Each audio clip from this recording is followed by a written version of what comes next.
Hello, brothers and sisters. I'm sorry. It just went crazy haywire on me, and for some reason, I don't understand why this went like that. But I'm gonna press play, and let's see. Shalom, everybody. Let's see if we can. We're here today to talk about the Sabbath and what's coming up.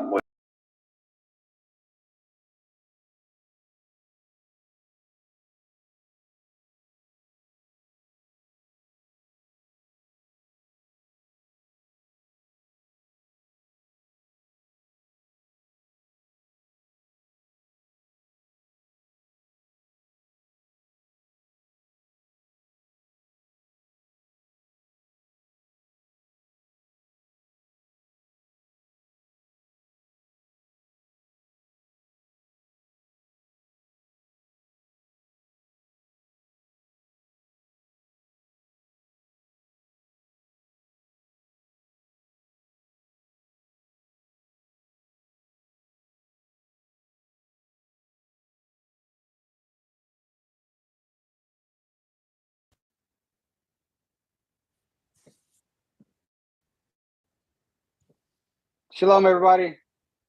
We're here today to talk about the Sabbath and what's coming up with the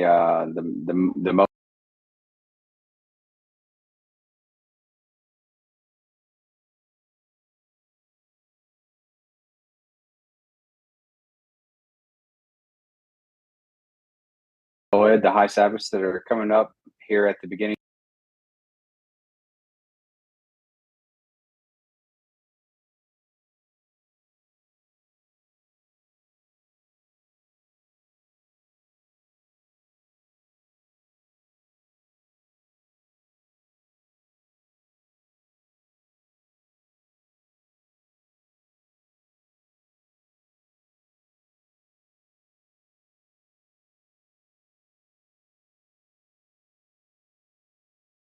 Of the year, and so this whole show is going to be dedicated towards talking about them, but from an understanding of what who we would call the Nazarenes in the early first part of from like somewhere all the way up to about 100 and I would say maybe 2030 AD is where we're going to find this knowledge, and it originates though in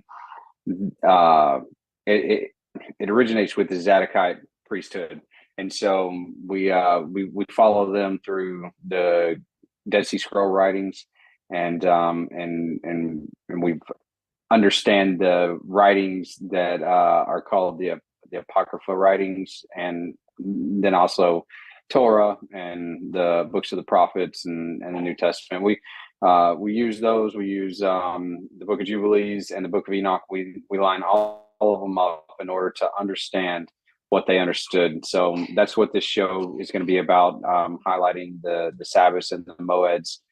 And we're going to start it off by defining what they are, and then we're going to just meticulously move through how to do the Moedim, the feasts and the festivals.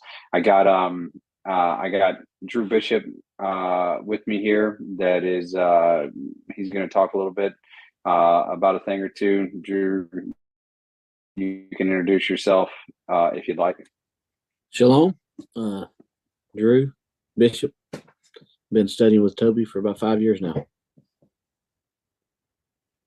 Right on, and I'm Toby.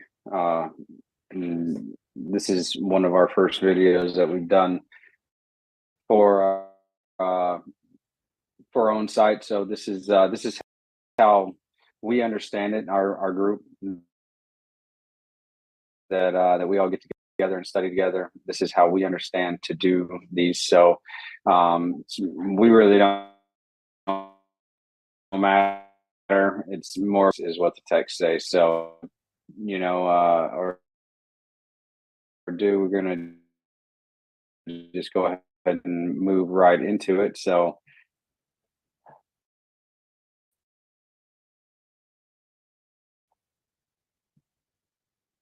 presents the Zadok observations of the Moedim by the Nazarenes.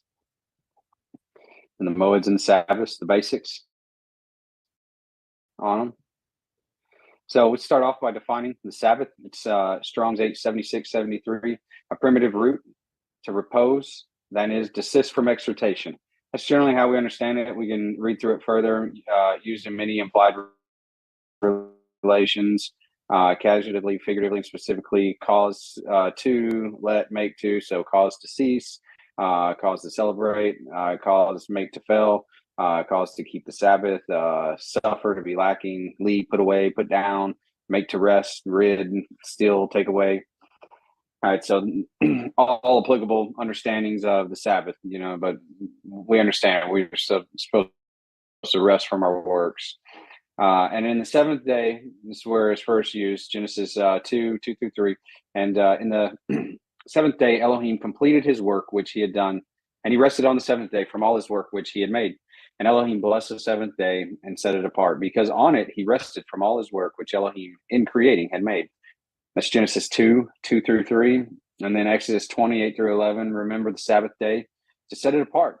6 days you labor and shall do all your work, but the seventh day is a Sabbath of Yahweh, your Elohim. You do not do any work, you, nor your son, nor your daughter, nor your male servant, nor your female servant, nor your cattle, nor the stranger who is within your gates. For in 6 days Yahweh made the heavens and the earth and the sea and all that is in them, and rested the seventh day. Therefore Yahweh blessed the seventh day and set it apart. Exodus 28-11. And that's out of the TS 2009 version for those. Now, why is it important? These are super important because of what we cover right here in 31-12. 31:12 spoke to Moshe, saying, and you speak to the children of Israel, saying, my Sabbaths you are to guard by all means, for it is a sign between me and you throughout your generations, to know that I, Yahweh, am setting you apart, and you shall guard the Sabbaths, for it is set apart to you. Everyone who profanes it shall certainly be put to death. For anyone who does work on it, that being shall be cut off from among his people. 6 days work is done, and on the seventh is a Sabbath of rest, set apart to Yahweh. Everyone doing work on the Sabbath day shall certainly be put to death, and the children of Israel shall guard the Sabbath, to perform the Sabbath throughout their generations as an everlasting covenant between me and the children of Israel. It is a sign forever. For in 6 days Yahweh made the heavens and the earth, and on the seventh day he rested and was refreshed. So it's super important, guys, to make sure that we're keeping this, because as we can see right here. Let's see. As you can see right here, let's see, got my fingers backwards. Right here, it's a sign. It's between Yahweh and his children forever. You have to bear a sign. Which one will you bear? Will you bear the one of the world, or are you going to bear the one that's Yahweh's? That's why it's so important. So let's move on. Jubilees 50 talks a lot about the Sabbath. So let's go over it and let's read it. And I want to note that we are using the Torah. We are using Jubilees. We're using Enoch. We're using Apocrypha. We are using everything in order to tie all of this together so that we can have a better understanding, a more full picture of what is going on here. So 51-4 for Jubilees. And after this law I made known to thee the days of the Sabbaths in the desert of Sinai, which is between Elam and Sinai. And I told thee of the Sabbaths of the land on Mount Sinai, and I told thee of the Jubilee years and the Sabbaths of years. But the year thereof have I not told thee, till ye enter the land which ye are to possess. And the land also will keep its Sabbaths while they dwell upon it, and they will know the Jubilee year. Wherefore I have ordained for thee the year, weeks, and the years, and the Jubilees, There are 49 jubilees from the days of Adam until this day, and 1 week and 2 years, and there are yet 40 years to come until they pass over into the land of Canaan, crossing the Jordan to the west. Okay, understand what that's saying there. He's telling them from that time, right whenever he is, from the time of Adam to all the way up to this point where he's talking to Yahweh, Moshe on the mountains, talking to Yahweh. It's been 49 jubilees plus 1 week of years, which is 7, and then another 2, so 9. But they are not going to get to enter the land until the Jubilee year comes around again, and they're only 9 years into this Jubilee, so they have another 40 years to go. But it says they will know the year whenever they go into the land, and they're going to go into it on the Jubilee year. Now, if we go and we look at Joshua 5, that's pretty much what happens. So, and once again, like, this all is in accordance with the Torah and the closed canon. All these books work together. So Jubilees 50 continued, and the Jubilees will pass until Israel is cleansed from all guilt of fornication and uncleanness and pollution and sin and error, and dwelleth with confidence in the land. And there will be no more a Satan or any evil one, and the land will be clean from that time forevermore. And behold, the command regarding the Sabbaths, I have written them down for thee, and all the judgments of its laws. 6 days. Notice, guys, what we just read a while ago in Exodus, the command right here. See how much this sounds just exactly like it. And behold, the commandments regarding the Sabbaths, I've written them down for thee, and all the judgments of its law. 6 days will thou labor, but on the 7th day is the Sabbath of Yahuwah your Elohim. In it ye shall do no manner of work, ye and your sons, and your men servants, and your maid servants, and all your cattle, and the sojourners also who is with you. And the man that doeth any work on it shall die. Whoever desecrateth that day, whoever lieth with his wife, whoever saith he will do something on it, that he will set out on a journey thereon regarding to any buying or selling, and whoever draweth water thereon, which he had not prepared for himself on the 6th day, and whoever taketh up any burden to carry it out of his tent or out of his house shall die. Ye shall do no work whatever on the Sabbath day, save ye that ye have prepared for yourselves on the 6th day, so as to eat and drink and rest, and to keep the Sabbath from all work on that day, and to bless Yahuwah your Elohim, who has given you a day of festival and a holy day, and a day of the set apart kingdom for all of Israel is this day among their days forever. All right. So verse 10, for great is the honor which Yahuwah had given to Israel, that they should eat and drink and be satisfied on this festival day. So I just called the Sabbath the festival day, and rest thereon from all labors which belongeth to the labor of the children of men, save burning the frankincense and bringing oblations and sacrifices before Yahuwah for days and for Sabbaths. This work alone shall be done on the Sabbath day in the sanctuary of Yahuwah your Elohim, that they may atone for Israel with sacrifice continually from day to day, for a memorial well-pleasing before Yahuwah, and that he may receive them always from day to day, according as thou hast been commanded. And every man who doth any work thereon, or goeth on a journey, or tilleth his farm, whether in his house or any other place, or whoever lights a fire, or whoever rideth on a beast, or travelleth by a ship on the sea, and whoever striketh or killeth anything, or slaughtereth a beast or a bird, or whoever catcheth an animal or a bird or a fish, and whoever fasts or makes war on the Sabbath, the men who doeth any of these things on the Sabbath shall die. So the children of Israel shall observe the Sabbath according to the commandments regarding the Sabbaths of the land, as it is written in the tables, which he gave into my hands, that I should write out for thee the laws of the seasons, and the seasons according to the divisions of their days. Whenever he's using seasons there, he's talking about seasons as in there's 4 of them, but he's also talking about the Moedim. And we're going to see in Genesis how the first time Moedim is brought up. It's in Genesis 1, and it's translated as seasons there as well. So, and we're going to see that in just a minute. So right here, Moed, from 3259 properly, an appointment, then is a fixed time or season, specifically a festival. Conventionally, a year by implication, an assembly, as convene for a definite purpose, typically or technically the congregation, by extension the place of meeting, also has a signal as appointed beforehand, an appointed sign or time, a place, an appointed assembly, a solemn assembly, congregation, a solemn feast, an appointed due season, solemnity, synagogue, set time or appointment. And then we have that H3259, that root right here, Yawad, a primitive root to fix upon by agreement or appointment by implication, to meet at a stated time, to summon, to trial, to direct in a certain quarter or position, to engage for marriage or agree, make an appointment, make an appointed time, an assembly, betrothed, together, to meet together at a set time.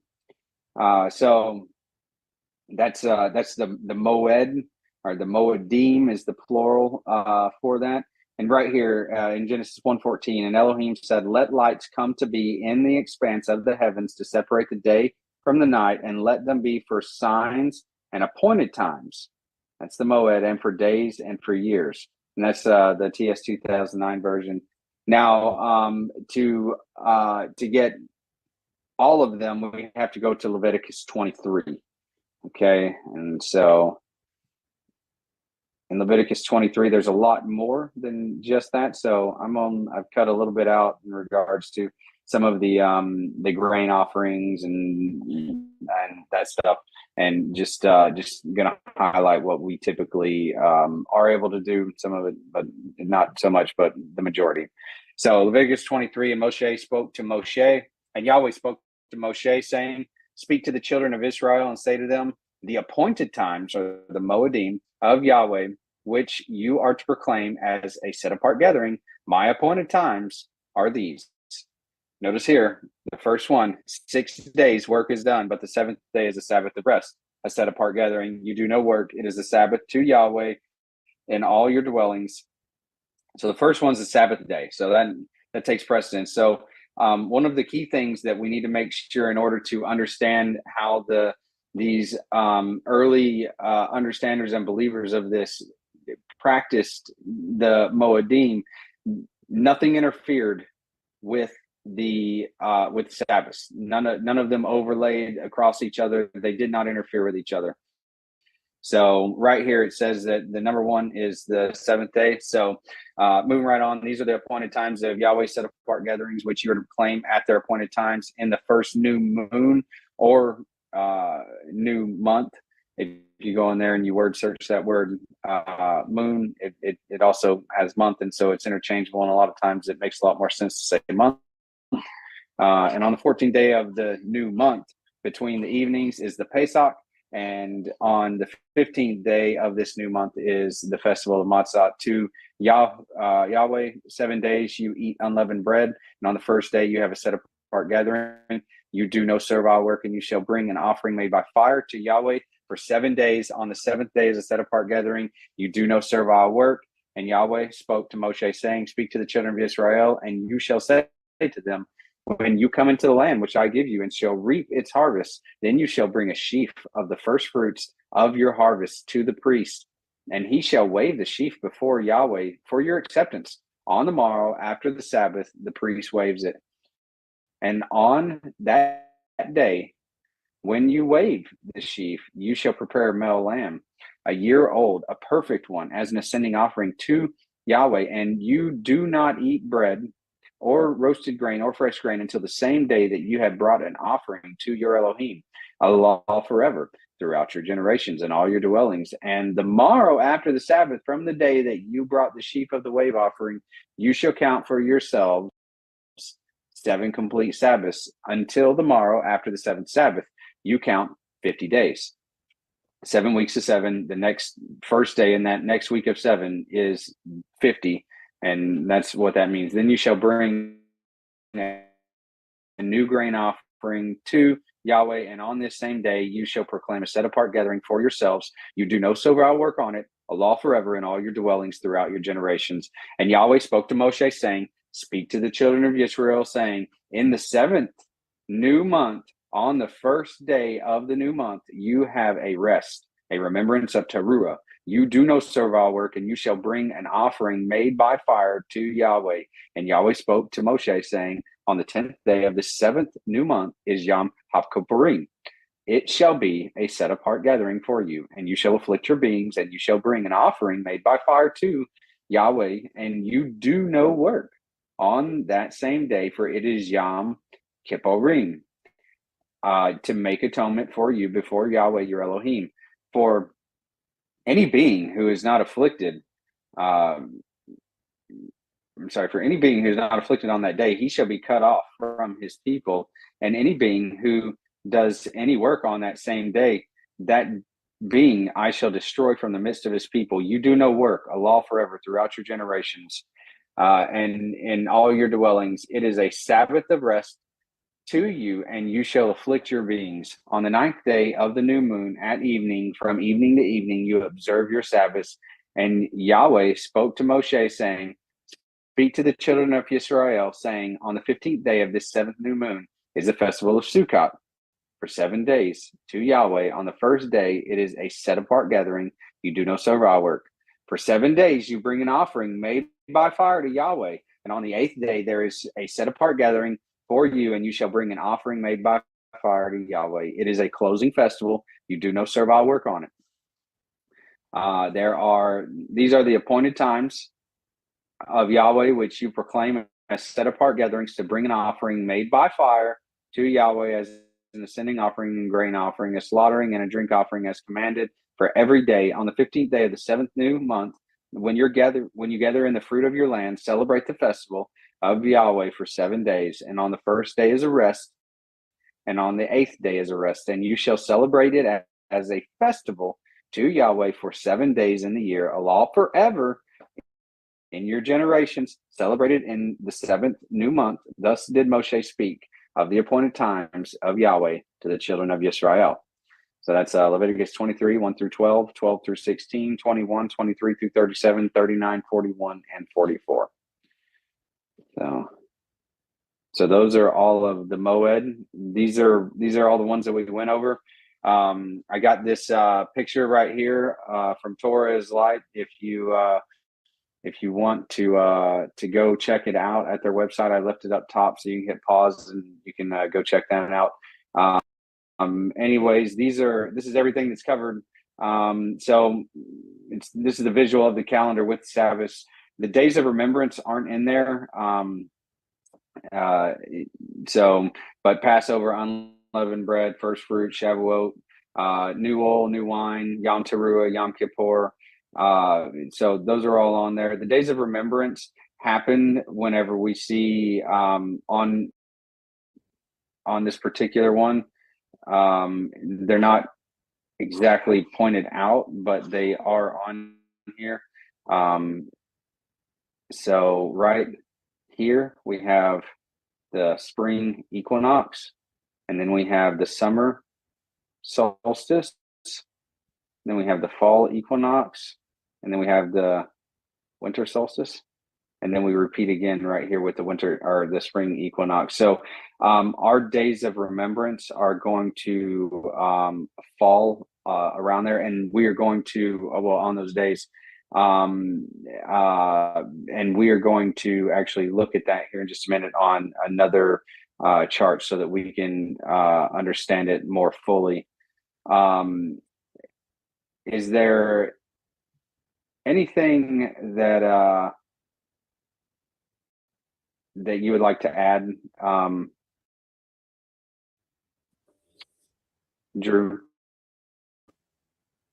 I'm sure that you're going to go over it on the next chart, but if you can pull that calendar back up, just kind of circle the day 31 on that calendar to show them where the days of remembrance fall.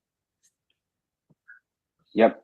So let's see here. So whenever we come into that spring equinox, you'll see it down here. This right here, this is that day 31. You don't see it right here, but it would fall right here. This would be Well, that would be our day of remembrance, but the equinox may not always fall on that day. But everything that we do inside of that day, we got to make it back to this fourth day right here. Then your summer So, solstice is going to be the third month. So right. And so that'll be right here. Right. And then we have the fall equinox, which is going to be right here. And then we have the winter solstice right here. And then we have, turning back around and start up at the top again, we have that spring equinox. So which could be anywhere inside of this week, but we always intercalate back to here, and we do our calculations based on that day of remembrance being on that Tuesday. So go ahead. They always fall on Tuesday. Right. Yeah, nice. And we'll talk a little bit more about that here in just a minute as we progress a couple of slides up. So, but yeah, no, thanks for having me point that out. Yeah, and we're, like I said, we're gonna revisit that here in just a minute. So let's move forward so we can talk about a couple more of the basics. So start our year so that we can be inside of that equinox week. So we start on that fourth day, right? So we have to line up the Gregorian and the Zadok calendar on the equinox. That's how we're, or on the equinox week. That's how we're doing it. So a couple of things we have to remember: the equinox cannot be day one. The equinox is a part of the year that we're coming out of. It's not a part of the year we're going into. The day of remembrance is always on Tuesday or the third day of the week inside of that equinox week. We intercalate to the fourth day of the week for day one, and we want to stay inside the same week that the equinox falls for calculation purposes. Now, there are a couple of different ways that people do this. We have chosen to stay inside the week because we do not really have any clear direction as far as moving outside of the week of the equinox and intercalating into a whole nother week. So it seems to work out based on the averages, and we're going to look at that here in just a minute too. So that's the reason why we're staying inside that equinox week and going to the fourth day, because that equinox can happen on either side of the fourth day, and we just go to the fourth day for our day one, and it averages out over time. We don't celebrate Rosh Hashanah before the equinox happens because it's not the first of the year if it's before the equinox. So day one of Rosh Hashanah is the head. Day one, or Rosh Hashanah is what they call day one. It is the head of the year. And the first high Sabbath is on day 14 of the first month, and the 15th is the festival of ULB, or unleavened bread. The reason why this is so important to get this day one right is because we have to be exactly on these days. And what we're going to read here in just a minute is going to explain that to us, that we essentially will miss the appointed times if we don't get day one of the year right. And so it's very important that we understand how to get the year established and then progress through it. So right here's the days of remembrance for Enoch 82. So this is where we have to start at in order to establish and understand how to walk through these years. So our years are going to be divided up into, this is just overall before we get into this, our years are going to be divided up into 4 different parts. We have 4 seasons, and our months are going to be 30, 30, 30 plus 1, right? And so we're going to have 91 day seasons or quarters for our year. And that all comes out, if we just did 30, 30, 30, that would come out to 360. We have that as plus ones 4 times. And that's what we're going to talk about right here, are those days of remembrance. Those lead us into the next season. And those are counted inside of the overall year, and we observe those as we go they lead us into the new season. So we observe them day 31, and then it's day one of the new season after day 31, but we observe them on 31. So we're going to start with verse 4 here in Enoch 82 to talk about those specific days, those 4 days, which we have these 4 days right here, right? So we have that 31, and you can see here's that one right here. We have 31. Here's that one right here. We have 31 right here. Here's that one. So 30, 30, 31. This is the one, right? Right there. That's the one. 30, 30 plus one, right? So this is what we're about to read about. So let's go back and let's read about it, starting in verse 4. Blessed are all the righteous. Blessed are all those that walk in the way of the righteous and sin not as the sinners in the reckoning of their days, in which the sun traverses the heaven, entering and departing from the portals for 30 days.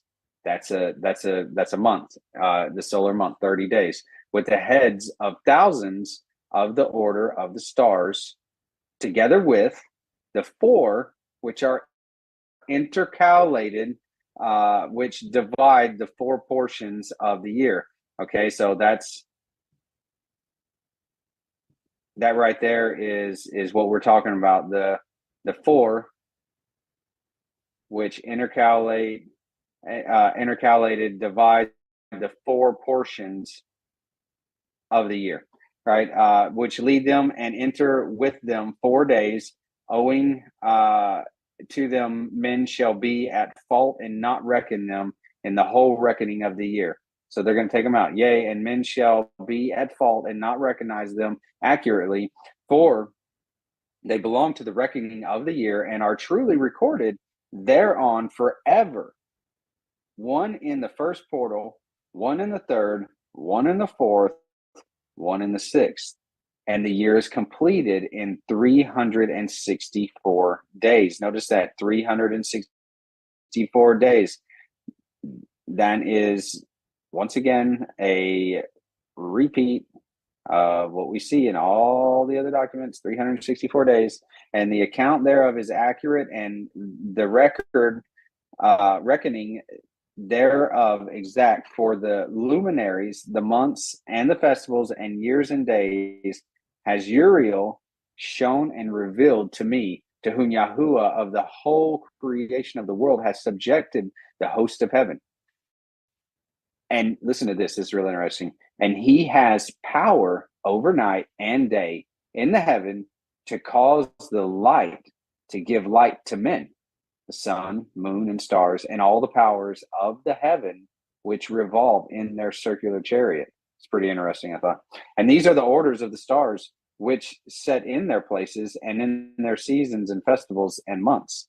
And these are the names of those who lead them, who watch that they enter at their times, in their orders, in their seasons, in their months, in their periods of dominion, and in their positions. Their 4 leaders, here we are again, their 4 leaders, right, who divide the 4 parts of the year, enter first, and after them the 12 leaders of the orders who divide the months. So we have the 4 seasons and then the 12 months, and there's a leader for each one of those 4 seasons and a leader for each one of those 12 months. And for 360 days there are heads over thousands who divide the days. And for the 4 intercalary days there are the leaders which sunder the 4 parts of the year. So they split up, sunder. They cause it to be broken up. And these heads over thousands are, see right here, that's what it's talking about, these 4 parts of the year, the seasons. And these heads over thousands are intercalated between the leader and leader, each behind a station, but their leaders make the divisions. And these are the names of the leaders who divide the 4 parts. Here it is, the 4 parts of the year. So they said a whole lot there just to get these names, which are ordained. So these 4 parts are ordained. Here they are: Milkiel, Hel, Imelech, and Mel-Ael, and Narel. So those are the 4 names, and the names of those who lead them. So these are the names of those who lead them are Admar El and Ishuel El and Elam El. So there's 3. These 3 follow the leaders of the orders, and there is one that follows the 3 leaders of the orders, which follow those leaders of stations that divide the 4 parts of the year. In the beginning of the year, Milkael rises first and rules, who is named Tamanini and son, and all the days of his dominion, whilst he bears rule, are 91. Okay, so that's talking about the spring, and these are the signs of the days which are to be seen on earth in the days of his dominion: sweat, heat, and calms. And all the trees bear fruit, and leaves are produced on all the trees, and the harvest of wheat, and the rose flowers, and all the flowers which come forth in the field. But the trees of the winter season become withered. And these are the names of the leaders which are under them: Barakael, Zelabels, and another who is added, a head of thousands, called Hili Yusef. And the days of the dominion of this leader are at an end. The next leader after him is Hel Emelech. Okay, so this is the new season. This is summer. So the next leader after him is Hel Emelech, whom one names the shining sun, and all the days of his light are 91 days. And these are the signs of his days on earth: glowing heat and dryness. So summer right there, you see it, summer, glowing heat and dryness. And the trees ripen their fruits and produce all their fruits ripe and ready. And the sheep pair and become pregnant, and all the fruits of the earth are gathered in, and everything that is in the fields and the wine presses. These things take place in the days of his dominion. These are the names and the orders and the leaders of those heads of thousands. We have Gida, Iyal, and then we have Kael and Hael, and the name of the head of the thousands, which is added to them, Asphael, and the days of his dominion are at an end. Okay, so we got a whole lot in here, just to talk about those 4 leaders, which you can clearly see right there that we've highlighted. I'm going to go ahead and erase all those, and we're going to move on to keep talking about the same thing.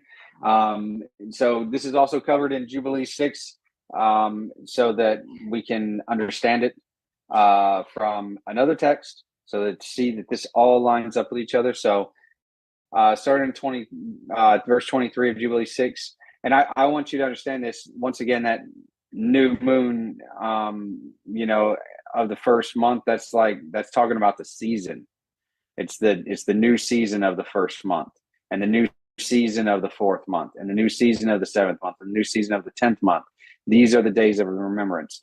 That's what verse 23 is talking about. So, and on the new season of the first month, and on the new season of the 4th month, and on the new season of the 7th month, and on the new season of the 10th month, and are the days of remembrance, and the days of the seasons in their 4 divisions of the year. These are written and ordained as a testimony forever. And Noah ordained them for himself as feast for the generations forever. Notice that he ordained them for himself as feast for the generations forever. We all go back to him. So he ordained them for the generations forever, so that they have become thereby a memorial unto him. And the new season of the first month, he was bidden to make for himself an ark. And on that day, the earth became dry, and he opened the ark, and he saw the earth. And on the new season of the 4th month, the mouths of the depths of the abyss beneath were closed. And you can go back into Genesis and you can read this as well. And on the new moon of the 7th month, all the mouths of the abyss of the earth were open, and the waters began to descend into them. And on the new season of the 7th month instead of new moon. So I'm trying to remember earlier we said that word moon had different translations, and season is most definitely a very readily acceptable translation, especially to fit in where we know that Perhaps maybe a new moon doesn't fit there every time, because a new moon is very specific. But a new season fits right in with what it's talking about there. And on the new season of the 10th month, the tops of the mountains were seen, and Noah was glad. And on this account, he ordained them for himself as a feast, for a memorial forever. And thus they are ordained. You see that right there? It says, thus they are ordained. Right? And check this out. And they place them on the heavenly tables, each 13 weeks, from one to another, past their memorial, and from the first to the second, and from the second to the third to the fourth. And all the days of the commandment will be 252 weeks of days. So right there, 52 weeks, 364 days. They're divided in 4 by 13 weeks apiece. And these will make the entire year complete. Thus, it is engraven and ordained on the heavenly tables. So this is there forever. Like, you don't get to take this away. This is engraved and ordained on the heavenly tables. And there is no neglecting this commandment for a single year or from year to year. And command the children of Israel that they observe the years according to this reckoning, 364 days. These will constitute a complete year. That's a complete year. And they will not disturb its time from its days and from its feasts, for everything will fall out in them according to their testimony, and they will not leave out any day nor disturb any feast. You see what I was saying earlier, where I said that none of these should conflict with each other? It's exactly what we're seeing here in Jubilees, which was given as another part of Genesis. They were given at the same time. I definitely esteem Jubilees as part of Torah, as well as Enoch. I esteem them right there with them. They were found in the Qumran caves. There's more copies of them found in the Qumran caves than most of the books of the Bible.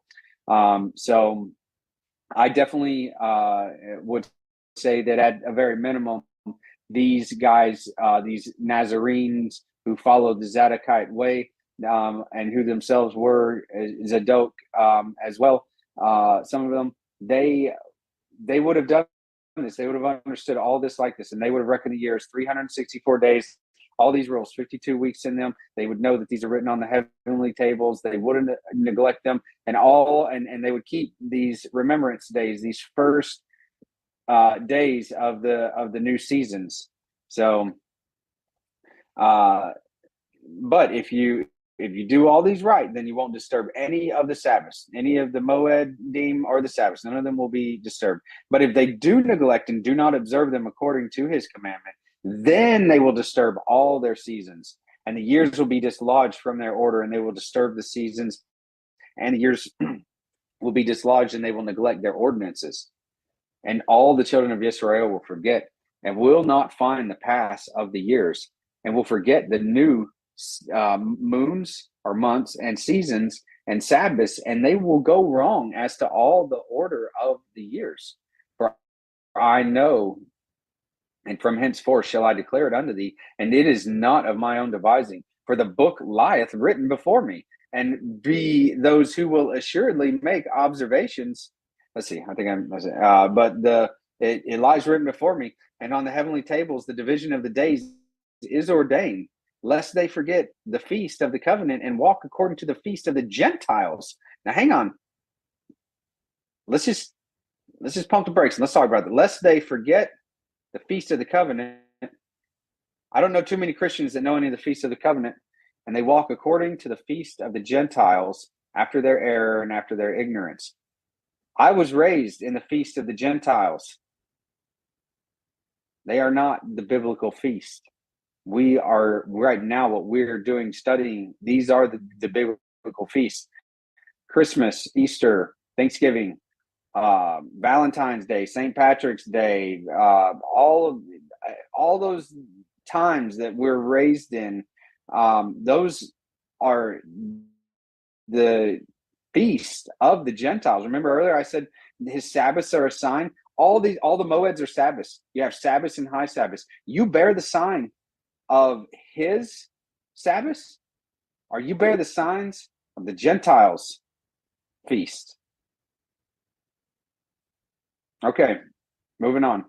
For they will disturb their order and make an abominable day the day of testimony, and an unclean day a feast day, and they will confound all the days, and the set apart with the unclean, and the unclean with the set apart, for they will go wrong as to the months and the Sabbaths and the feasts and jubilees. For this reason I command and testify to thee, that thou may testify to them. For after thy death thy children will disturb them, so that they will not make the year 364 days only. For this reason they will go wrong as to the new moons and the seasons and Sabbaths and the festivals, and they will eat all kinds of blood with all kinds of flesh. So he's saying, like, if you don't keep these the way he's telling you, you're not gonna show up at the appointed times. You're gonna miss them. You're gonna dislodge them, and you're gonna take days that were not meant to be set apart and make them set apart. And then and those are understood as profane days according to the text. And you're going to take those, those set apart days and profane them by not doing what you're supposed to on them. So it's not a good thing. But you can see this is all real. This has all been ordained. And so this is what we're trying to follow. And this doesn't line up with Judaism, and this does not line up with Christianity. This lines up with what the Zadok way, the people who believed in the righteous paths, the way, as it's called in the New Testament. These are things that they would have understand, because they all were rooted back to the Nazarenes. And if you go do a word study on that, it's really interesting what that exactly is, because it has a meaning, and it's very, very deep. So, but these Nazarenes go, they're back, and they're doing what the Zadokites are doing, and they all come out of the line of David. So it's it's all very deep, and it all has a lot of meaning. And so these people, this group of people, where the Dead Sea Scrolls were located at in Qumran, they understood this stuff, and this is what they were keeping the whole time. So, and this is how they understood time right here. This is what we were talking about. We have our 30 plus 1. So we have our 91 days for our seasons. So the first one, we start with Michael, and he rules for 91 days, and then Hel Elamek for 91 days, and then Mel Evel for 91 days in the fall, and then Narel, he leads us through the winter, and then Milkael, he leads us starting over again into the spring. Right here is where the sun enters that fourth gate. That is how we know that we have just gone into the new season for spring. So, Drew, is there anything that you would like to add to this? I would like to add that if you ever look up a month in the scripture, there's a few references for that. One of those is a month of mourning. So mourning someone's death. And it's always referring to 30 days. Never 29, never 28, always 30. There's not even 30 days in a lunar cycle. So why is that? Right. Yeah. We also can see in Genesis where it talks about Noah, about the 150 days, and that's 30 times 5. Yep. That's how you get to that. So that's 5 months. And whenever you understand this pattern too, you can go through Ezekiel and you can start to see these patterns of these strong days, and these patterns of these different seasons. I have a book that is it's retitled, but it's originally understood as the homilies, the Clementine homilies, book 1, and it's the preachings of Kepha, and it talks about them breaking down on the divisions of when they stay and go these different places, and he stays 3 months at a time, and so he does all his traveling by this. So I mean, he understands these things. He understands how they keep these, or how they kept these, because they observed them. Yeshua observed them. So yeah, I think that there's definitely several places in Scripture that we see the example of the 30 days and the 29 and 28. That's that's all moon stuff, right? And that comes out of Babylon. They did count by the moon. They used the moon for cycles. It was easy to see at night, especially if they was keeping a night watch. We can see that within the priests. They marked what they call dukas, which is the moon cycle in phases.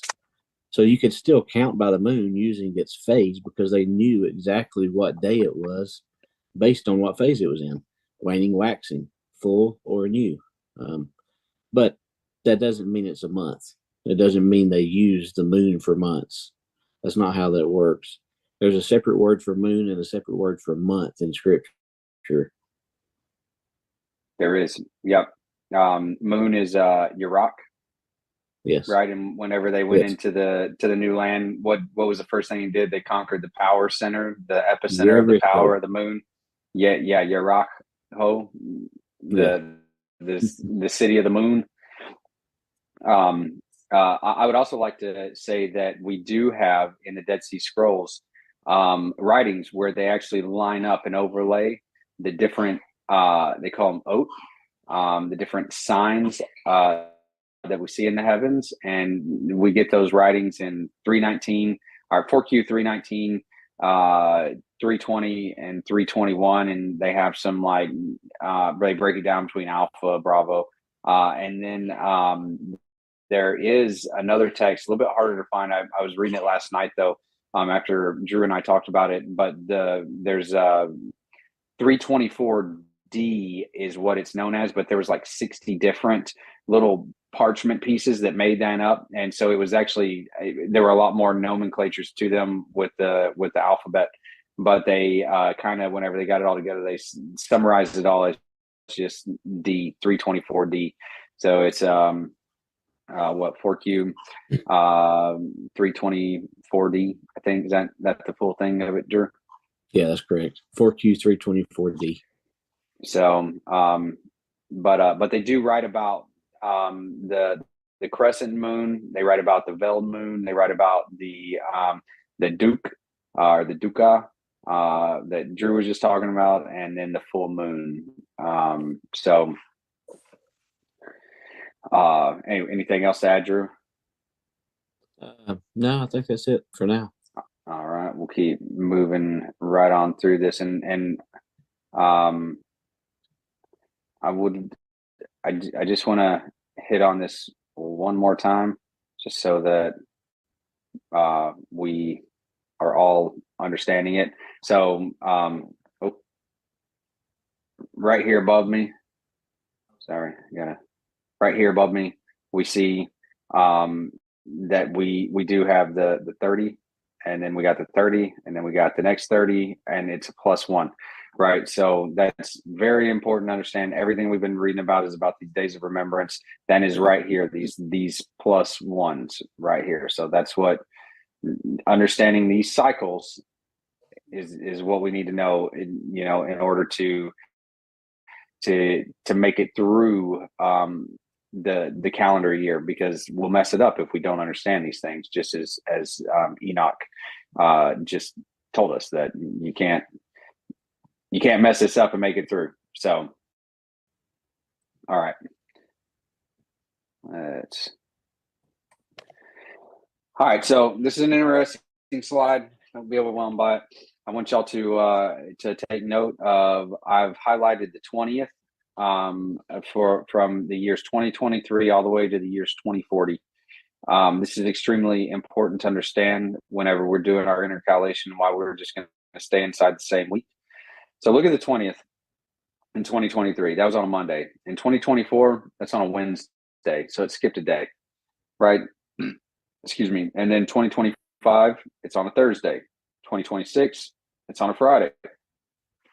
2027, it's on a Saturday, right? On a Saturday. And then what happens? That's 4. So it's 4 moving through. So consecutively to the next day for 4 years. And then look here, it skips one. And then it's on Monday, right?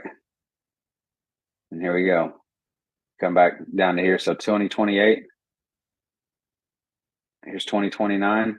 It's on Monday. Here's Tuesday. 2030. 20th on Wednesday, 2031. It's on Thursday, right? 2032. It's on Saturday. So this is the one we skipped, right? Here we go again. The next day is Sunday. And the next one in 2034 is Monday. Next one's going to be on Tuesday. Then in 2035 and in 2036, we're going to skip and we're going to go to Thursday. Okay, so I'm pointing all this out because we have just as many days on the right side of the strong day of the week. So the strong day of the week is going to be our Wednesday, right? And then we're going to have these days on the right, these days on the left, Sunday, Monday, Tuesday on the left, and Thursday, Friday, Saturday on the right of it. And there's just as many on this side as there are on this side. So after a certain amount of time, this all averages out, and you can see this pattern begin to take place where it's 4 skip 1, 4 skip 1, 4 skip 1, 4 skip 1, and it moves through these days, and it skips a different one every time, right? And you see this pattern progress, and so it'll ultimately result in it starting over again. You just make a big cycle, right? So I wanted to highlight that so that you understand why we are intercalating back into the same week and why we are not going forward out of that week or backwards out of that week. So, Drew, you want to add anything to that before I move on? Just that I think what we're seeing, the skip here is the leap year. Every 4 years, you'll have a leap year on the Gregorian calendar. So that's probably why we're seeing that skip, the extra day. Right. Yeah, we should definitely line that up. Okay, so let's move on. So now here's what we've done. We're progressing forward through the calendar. So what we've done is we've talked about the day of remembrance. We talked about the day of which is on Tuesday, and we've talked about the equinox and how we get to the first day of the year, right? And what the days of remembrance are and where they fit at in order for us not to get the year out of sync, so that we can start counting from day 1 to day 14, because at day 14 we're to observe the Passover, and we have more commands that we have to take into account. So so right here we have Jubilees 49, 6 through 9. We're going to look at 10, 11, 12, 13 here in just a minute as well, but this is where we're establishing all this. And once again, I would like to note that everything that I do here, we're going to have multiple references from the Torah, from the Apocrypha, from the Book of Enoch and the Book of Jubilees. So because they all work together, they all say the same things. So we're using all of them the same way. That so in Jude, we're told to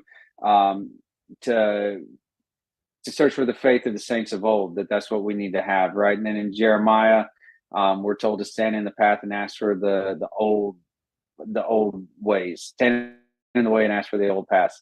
And this is what this is. Like I don't know a better way to communicate that. This is what this is. This is the faith of the saints of old. This is what Yeshua understood and did. You know, this is what we're supposed to know, but we have religions that keep us from knowing these things. So that's why these are so important. So Jubilees 49, 6 through 9, and all of Israel was eating the flesh of the Pesach lamb and drinking the wine, and was lauding and blessing and giving thanks to the Yahuwah Elohim of their fathers, and was ready to go forth from under the yoke of Egypt and from the evil bondage. And remember thou this day all the days of thy life, and observe it from year to year all the days of thy life. So twice, all the days of your life. Once a year on its day, according to all the law thereof. So once a year. You don't get 2 days a year, 3 days a year, 4 days a year. You don't get this window where you get to hit it at. You got 1 day, right? Well, you get a second day according to Torah if something happened, you know, and you meet the requirements. But saying right here, like, this is when it is. There's no left and right movement on it. So we're going to keep from day to day, or do not keep it Do not adjure it from day to day or from month to month. It is an eternal ordinance. You see that? Eternal. It's an eternal ordinance and engraven on the heavenly tables. Once again, it's engraved on the heavenly tables regarding all the children of Israel, that they should observe it every year on its day, once a year, throughout all their generations. And there is no limit of days. So once a year, one day on its day, once a year, throughout all its generations, there is no limit of days, for this is ordained forever, ordained forever. And the man who is free from uncleanness and doth not come to observe it on occasion of its day, so as to bring an acceptable offering before Yahuwah, and to eat and to drink before Yahuwah on the day of its festival, that man who is clean and close at hand will be cut off, because he offered not the oblation of Yahuwah in its appointed season. He will take the guilt upon himself. Okay, so we see this is very important, and I just want to line this up for anybody who's not quite there yet. Christians chose to do Easter in order to replace Passover. So, but Passover is what Yeshua observed right before he was crucified. So, and this is ordained forever. So, as you can see, it's written on the heavenly tables, and it's one day of the year. That's on its day. That's when you observe it, and that's a big deal, because whenever we go and look to understand how the day works here in just a minute, so that we can make sure that we do the Passover correctly, we're going to find out that there are some who actually are in multiple days trying to do it, which doesn't make a whole lot of sense. So, but there's a couple of different ways that people do these things, and they don't take all the writings into account. And that's what we're trying to do here, is to take all the writings into account so that we can not miss anything. So, so this is a pretty busy slide. One of the main things is that there is a writing that talks about the Pesach being done on the 15th. It's not. Every other writing says the 14th, the 14th, the 14th, the 14th, and they need to correct that one. So if you know which one it is, you know. If you don't have no idea what I'm talking about. Just know one day you might encounter, I believe it's in the Sefer, it says the 15th. It's a specific version of it. And so just, it is what it is, but it is not the 15th. It is the 14th. There's a lot of people that can explain away, why they say what they do. But in Torah, in these esteemed writings, the ones that Moshe, the laws that Moshe handed down, it is on the 14th day. Okay. So, and Yahweh spoke to Moshe, and this is out of Exodus 12, 1 through 14. We're going to look at this a little bit more and break it down here in just a minute in order to understand it on another level. But like I said, I want to point out all the writings in the different scrolls. So here we have Exodus. The next one is in Exodus. Then we have Leviticus, Deuteronomy, and Numbers. So we're covering them all. We're covering Jubilees, Exodus, Leviticus, Deuteronomy, and Numbers. And Yahweh spoke to Moshe and Aharon in the land of Mitzrayim, saying, this new month is the beginning of new months for you. It is the first new month of the year for you. Speak to all the congregation of Israel, saying, on the 10th day of this new month, each one of them is to take for himself a lamb, according to the house of his father, a lamb for a household. And if the household is too small for the lamb, let him and his neighbor next to his house take it according to the number of the beings, according to each man's needs. You make your count for the lamb. Let the lamb be a perfect one, a year-old male. Take it from the sheep or from the goats, and you shall keep it until the 14th day. There it is, the 14th day of the same new month. Then all the assembly of the congregation of Israel shall slay it between the evenings, and they shall take some of the blood and put it on the doorposts and on the lintels of the houses where they eat it. And they shall eat the flesh on that night, roasted in fire with unleavened bread, and with bitter herbs they shall eat it. Do not eat it raw. Right there. Don't eat it raw. Okay, that's a big deal. Nor boiled at all with water, but roast it in fire. And what remains of it until morning you are to burn with fire. And this is how you eat it: your loins girded, your sandals on your feet, and your staff in your hand. And you shall eat it in haste. It is the Pesach of Yahweh, and I shall pass through the land of Mitzrayim on that night, and shall strike all the firstborn in the land of Mitzrayim, both men and beasts. and on all the mighty ones of Mitzrayim I shall execute judgment. I am Yahweh, and the blood shall be a sign for you on the house where you are. And when you see the blood, I shall pass over you, and let the plague not come on you to destroy you when I strike the land of Mitzrayim. And this day shall become to you a remembrance, and you shall celebrate it as a festival throughout to Yahweh throughout your generations. Celebrate it as a festival, an everlasting law. Once again, in all your generations, an everlasting law is celebrated as a festival. All right, so Exodus 13, 3 through 4 says, and Moshe said to the people, remember this day in which you went out of Mitzrayim, out of the house of slavery, for by strength of hand Yahweh brought you out of this place, and whatever is leavened shall not be eaten. Today you're going out in the new moon of Abib, or the new month of Abib.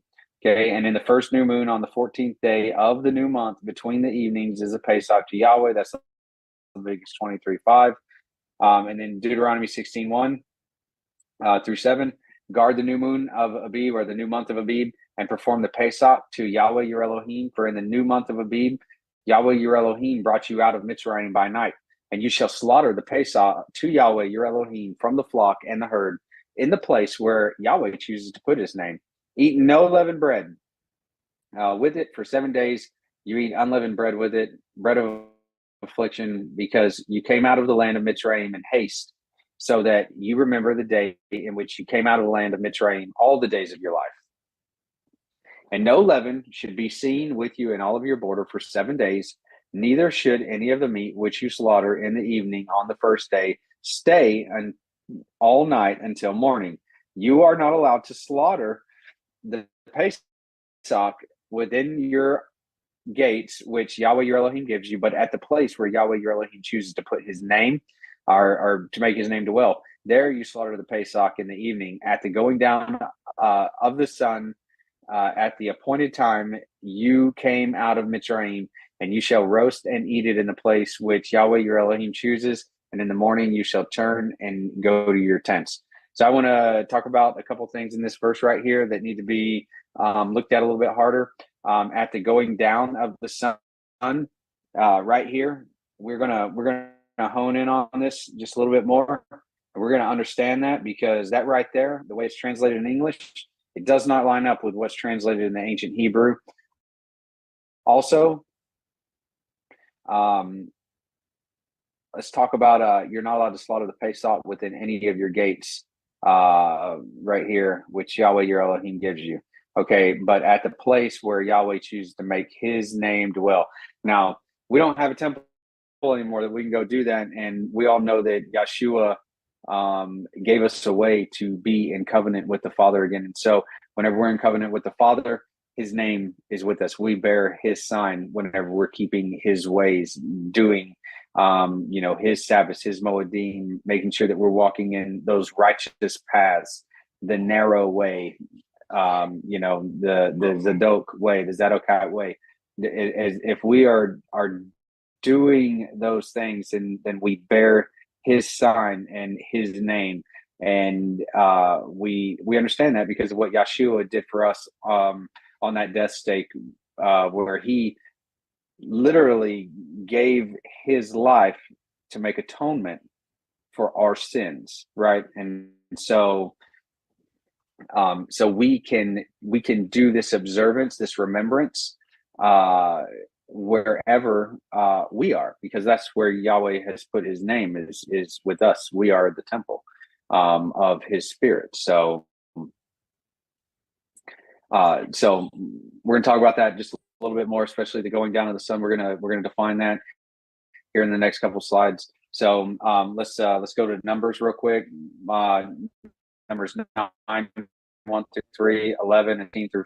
I spoke to Moshe in the wilderness of Sinai in the first new month of the second year, after they had come out of the land of Mitzrayim, saying, now let the children of Israel perform the Pesach at its appointed time on the 14th day of this new moon, or this new month between the evenings. Perform it at its appointed time according to all its laws and right rulings. You perform it on the 14th day, once again, on the second new moon between the evenings. I'm sorry, on the 14th day of the second new moon between the evenings, they perform it with unleavened bread, bitter herbs, they eat it. But the man who is clean and is not on a journey, and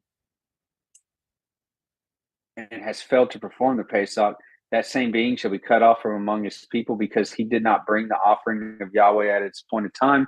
The man bears his sin. This sounds just like Jubilees. And when a stranger sojourns among you, then he shall perform the Pesach of Yahweh, and he shall do it according to the law of the Pesach and according to the right ruling. You have one law, both for the stranger and the native of the land. Sounds like Exodus. Sounds like Jubilees. And then we have Numbers 28:16. And in the first new moon on the 14th day is the Pesach of Yahweh. So, we pretty much established the 14th, and then we're going to break these down real quick for you. Those Exodus 12. So Exodus 12:6 is where we're going to get into. The 14th day of the same new moon. I'll just read it real quick. And Yahweh spoke to Moshe and Aaron in the land of Mitzrayim, saying, "This new month is the beginning of new months for you. It is the first new month of the year. For you, speak to the congregation of Israel on the 10th day of this new month. Each one of you take for himself a lamb according to the house of his father, a lamb for a household. And the household is too small. If it's too small, let him and his neighbors next to his house take it according to the number of beings, each according to each man's needs. You make your count on the lamb. For the lamb, let the lamb be a perfect one, a year old. Take it from the sheep or the goats right here, and you shall keep it until the 14th day, that same month. Then all the assembly of the congregation of Yeshua shall slay it right here between the evenings." Okay, so this is what we really want to hone in on, is that slaying it between the evenings. I also want to point out right here, and this day shall become to you a remembrance, and you shall celebrate it as a festival. Okay, celebrate it as a festival, an everlasting law, right? All right, so let's break these couple things down real quick. Okay. So we have Exodus 12:6. Here's the Strong's numbers for them. All right, so we want to, and you shall keep it until the 14th day of the same month. And the whole assembly of the congregation of Israel shall kill it in the evening. Okay, so it's saying that in the evening, okay? So H996 is Bane, and it's between, among, in the midst of, or with other preps from between. And then we have this right here, the evening. Okay, what is the evening? H6153. It is a reb or arab, and we can see that it is dusk, minus or plus day, eventide, evening, or night. So what it is, guys, is whenever there's two times during the day whenever this happens. You have the time of day where the sun is, you can see the glow on the horizon. It's coming. It's about to rise, is how we would understand it or call it. It's coming forth. The light is breaking forth. It is a bokor oreb. The light breaks forth. So, and then the second one is a oreb, and that's where the light breaks forth into the darkness for the first one, and the second one, the darkness mixes with the light. So, but in both instances, they both look the same. There's a glow on the horizon, but it's really dark. Our cones and rods in our eyes, they are not adjusted very well for that time of day. And we understand that time of day as being the darkest portion of the day. I used to fly in the Army drones, and that was one of the things that, we learned whenever we were going to flight schools about our rods and cones, and how our night vision and day vision is severely impaired during those two portions of the day. And so, but it is plus or minus a day. It's eventide. So evening, eventide. All right. So let's move to the next slide.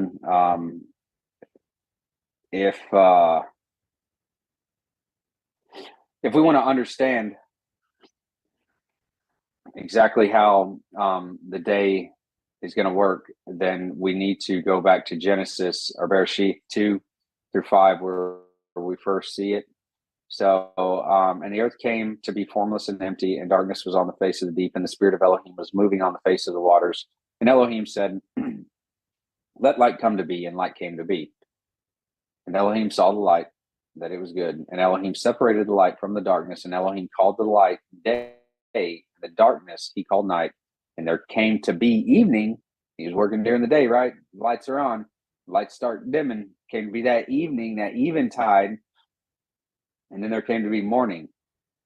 Akkad, 1 day, Yom. Day 1, right? So, according to this, so here we are. There's darkness. There's nothing. This is where we're at right here. Darkness, nothing. Genesis 1. It's literally, there's no light there.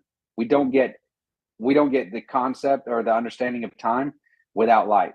If you go and you look up like how we measure time, it's literally with light. So light wasn't here. So there's no way for us to have any time. So time doesn't start until you get to right here where Yahweh said, let there be light. Right there. That's when time starts. And you see, and light came to be. So whenever light comes to be, he starts working. What does he do when he's working? He separates the light from the darkness. Okay, so now he just made a cycle. He separated light from the darkness, and he called the light day, and he called the darkness night. Check it out. How do I know it became a cycle? Because what happens here? He separated the day from the night, and he called the day, the light day, the evening night. And then what happened? There came to be evening, right? Okay, so hey, it's light outside. It comes to evening time, eventide, right? What does that mean? It means we're going into darkness, right? So we have, what does Yeshua say? He says we have 12 hours. Are there not 12 hours in the day? That means there's 12 hours in the night because we got 24 hours in a day. So it came to be evening. So that's right here. So that's right here on this line, where it borders. It came to be evening, right? And then what happens? Evening rolls into darkness, right? The night. And then what happens? The morning comes right here. I'm not making this up. In the morning, there came to be morning, right? That's right here. Everything's moving this away. So we have darkness, then we have day, then we have night, and here we are again. Mornings come. What does that mean? That means that right here, right on that line, that's where we find ourselves breaking back into the day once again. So here we are, right here in the day. Okay, so this is day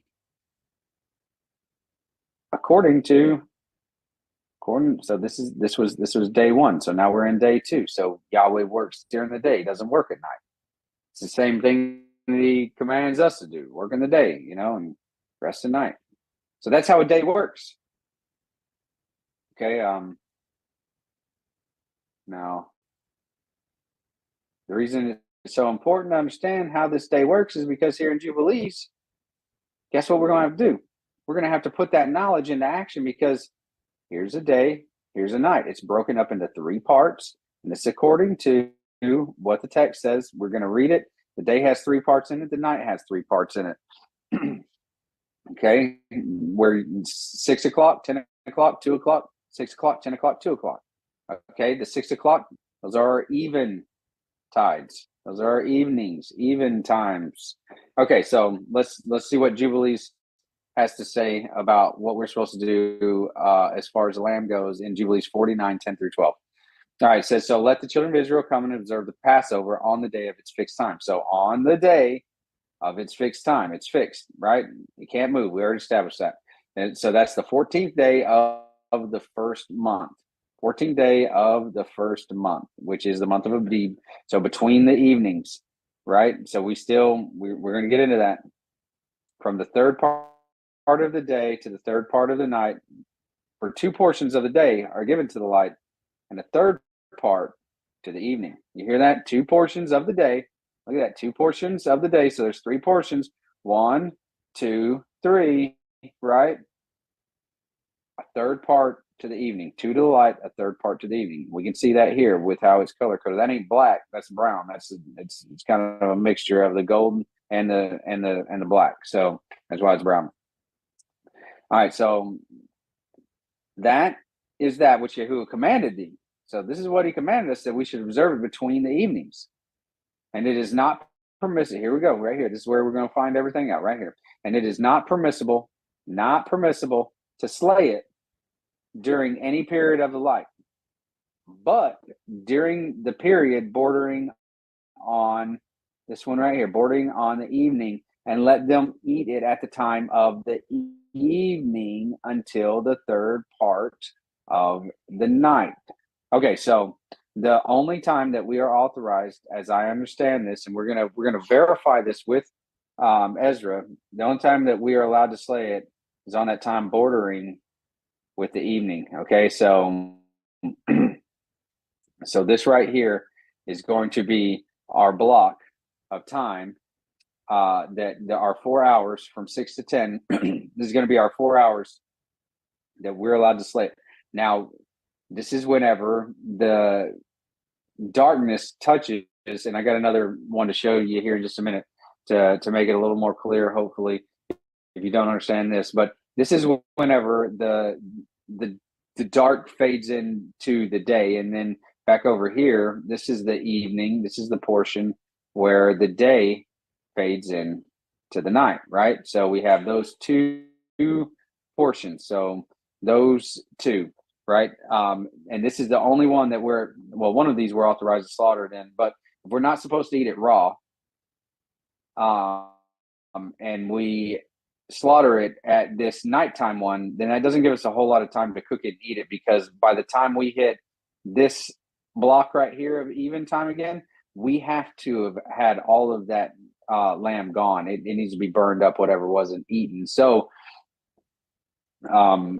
as we understand it, this is where we need to be slaying it at, and then it will cook all day, because a whole lamb or a whole goat doesn't cook very quickly. So we have all day to cook it, and then right here when we hit that even hour again, that's when we can start eating. And so we can eat from here all the way to this third part right here, right, of the evening, and that's where we're going to start getting everything gathered up and burning it, what's left over, so that by the time we hit this right here, that sun up, that eventide, we don't have anything that's left, so that we're not out of not doing the commands, out of compliance with it. So whatever is left over from all the flesh, third part of the night and onwards, let them burn it with fire. And they shall not cook it with water. They can't eat it raw, but they'll roast it on fire. They shall eat it with diligence. Its head with its inwards thereof, and its feet they shall roast in the fire, and not break any bone thereof. So we need to roast it together, with its head and its legs and its feet, and not break any bones.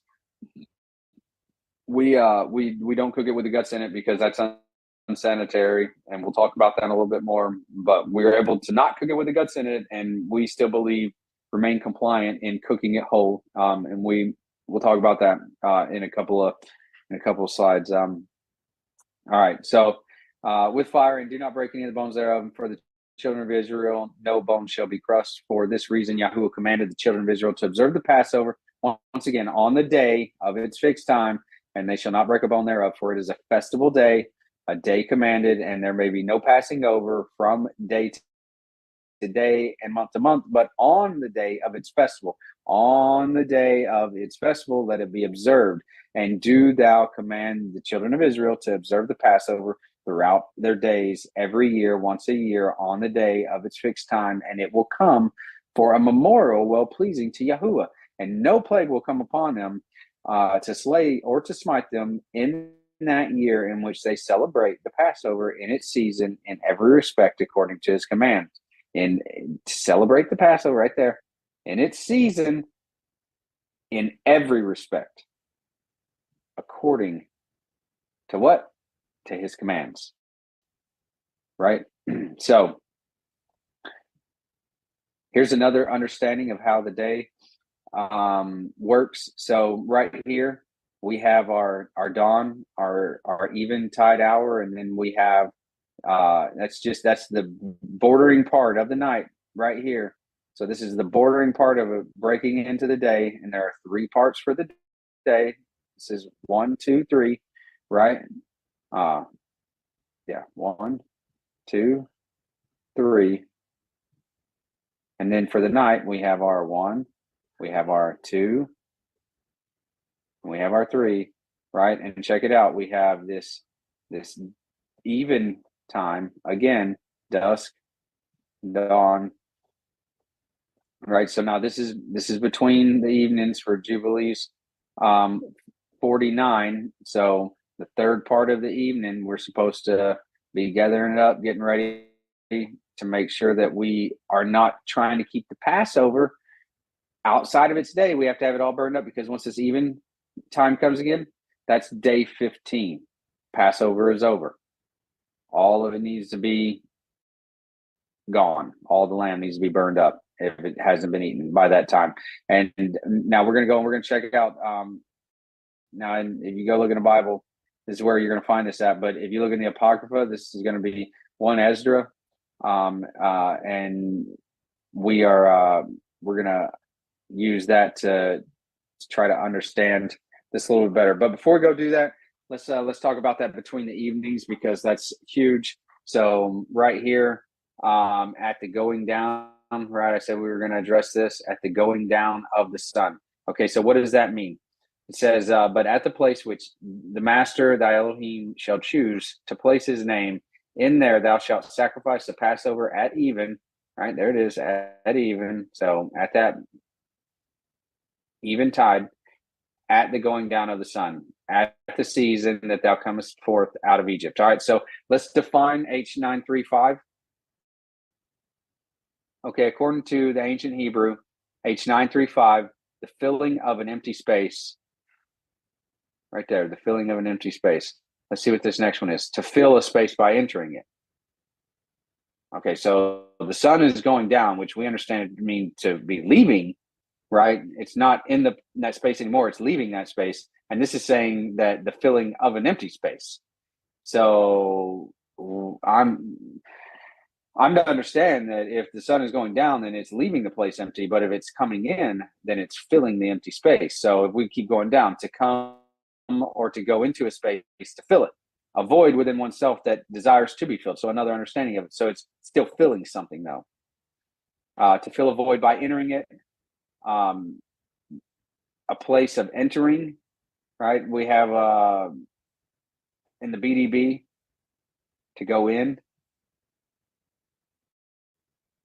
come, go, come in, to enter, to come in. Okay, so we have a whole lot of coming in, and this verse says that at the going down, so the exiting of the sun. I don't believe that's what it means. I think that there's a red flag there. And so how we should understand this is that thou shalt sacrifice the Passover at even.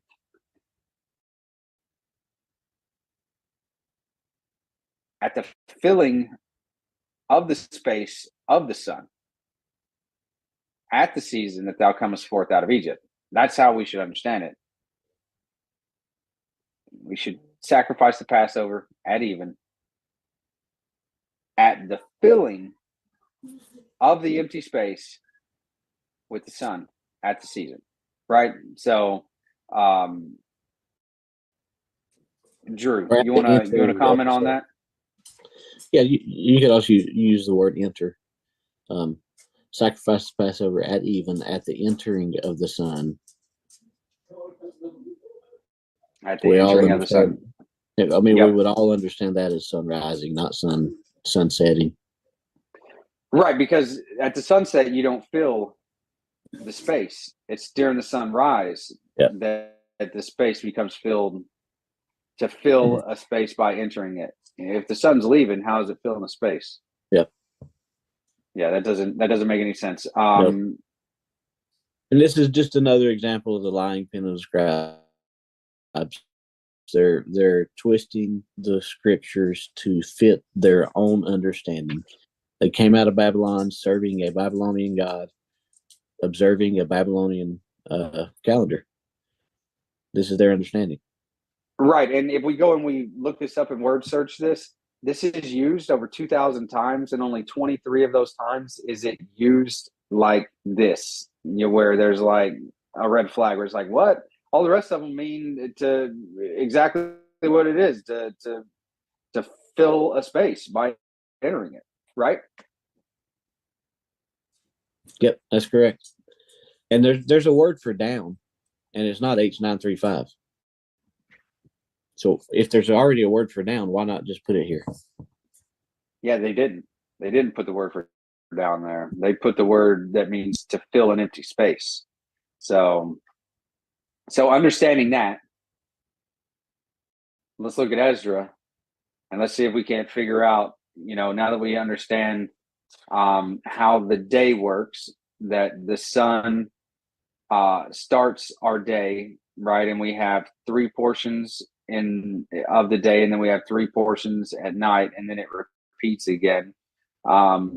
So let's and the scripture says that we're supposed to slay or sacrifice it at the entering of the sun.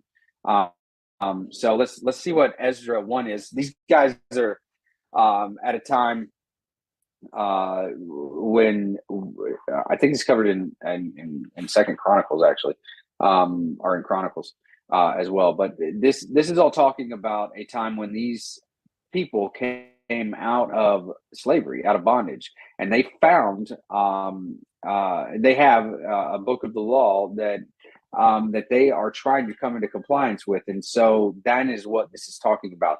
So, and Josiah held the feast of the Passover in Jerusalem unto his master, and offered the Passover the 14th day of the first month, having set the priests according to their daily courses, being arrayed in long garments in the temple of the master.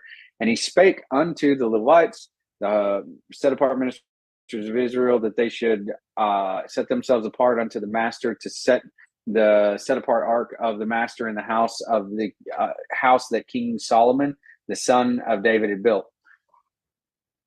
And said, ye shall no more bear the ark upon your shoulders. Now thereof serve the master your Elohim, and minister unto his people Israel, and prepare you after your families and kindreds, according as David the king of Israel prescribed, and according to the magnificence of Solomon his son, and standing in the temple according to the several dignities of the families of you, the Levites, who minister in the presence of the brethren, the children of Israel. Offer the Passover in order, and make ready the sacrifices for your brethren. So there's a few different things going on here. So we have sacrifices going on, and we have the priest, and then we have the Levites. All right. And it says, and keep the Passover according to the commandment of the master, which was given to Moses. Okay. So that's really important to highlight here. They are trying to do everything as the law of Moses prescribes in this particular instance. And so that's why it's so important for us to draw upon this, because we want to do everything that was written to do. So, and unto the people that was found there, Josiah gave 30,000 lambs and kids, 3,000 calves, and these things were given of the king's allowance according as he promised to the people, to the priests, and to the Levites. So it was on the 14th day. And they set them all in order the way that David did. So that's what this is talking about, the priestly orders. And Hilkiah, Zechariah, Selius, and the governors of the temple gave the priests of the Passover 2,600 sheep, 300 calves, and Jeconiah and Semias and Nathaniel's brother, and Asabius and Oshel and Joram, captains over thousands, gave to the Levites for the Passover 5,000 sheep and 700 calves. And when these things were done, okay, see that? So they was doing several different things. And when these things were done, the priest and the Levites, so there's 2 different ones, the priest and the Levites, right? They are related, but there's a distinguishing between them. Having the unleavened bread, they stood in their order, and that's the order that David set them in, right? According to their kindreds and according to the several dignities of the fathers before the people, to offer to the master, right? As it is written in the book of Moses, thus they did. Sorry, 1 second. And as they did, as it is written in the book of Moses, thus. And they roasted the Passover with fire, as appertaineth. As for the sacrifices, they sawed them in the brass pots and pans with a good savor, and set them before all the people. And afterwards they prepared for themselves and for the priests their brethren, the sons of Aharon. For the priests offered the fat until night, and the Levites prepared for themselves and the priests their brethren, the sons of Aharon. And the set apart singers also, the sons of Asaph, were in their order according to the appointment of David, to wit Asaph, Zacharias, and Yehudithan, who was of the king's retinue. Okay, so everything that we got there,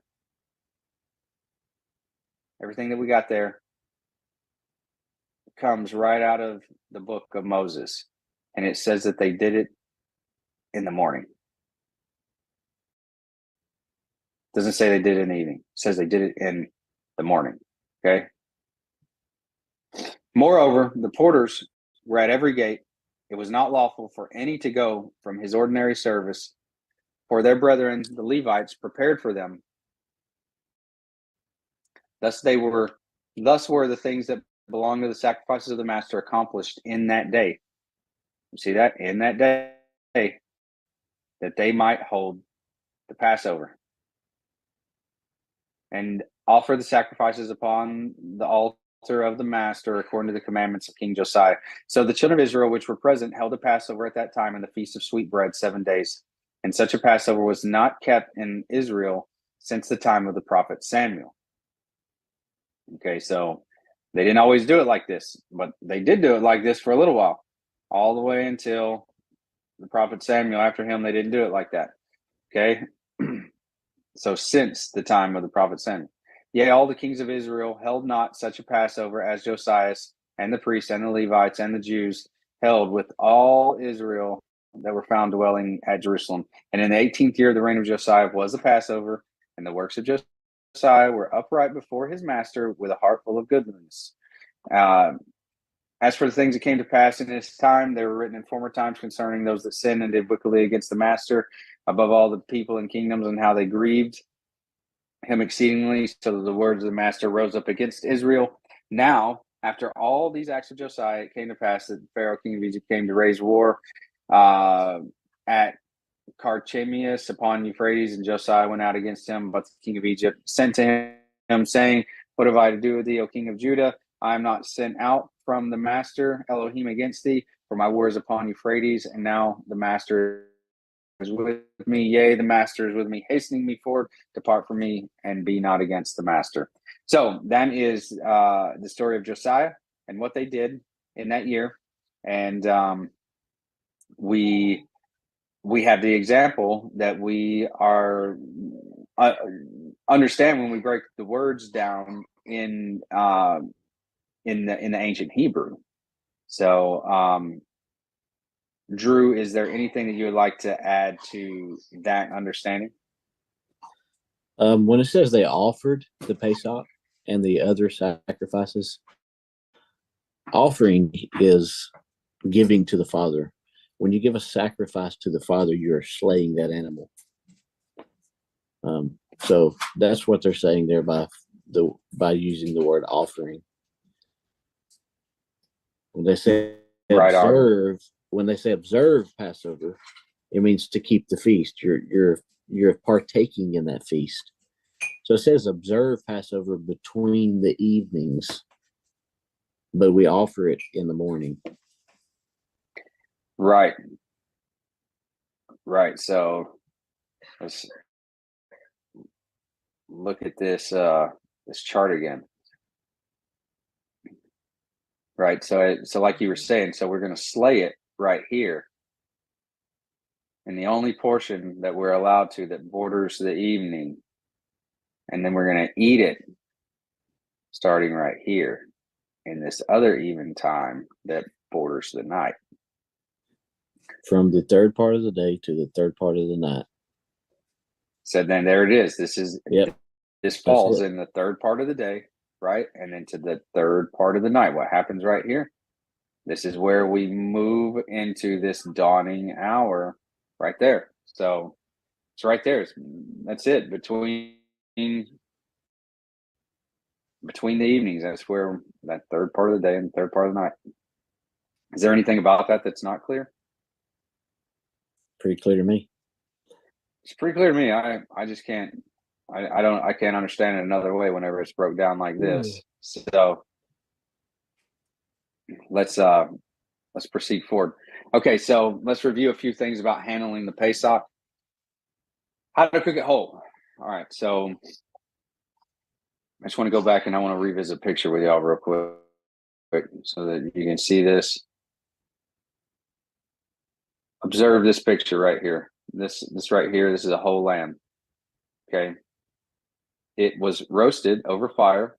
Okay. Nothing is broke, but it is split open, and we have guts that, so this isn't over the fire at this point. This was over a fire cooking, like a rotisserie.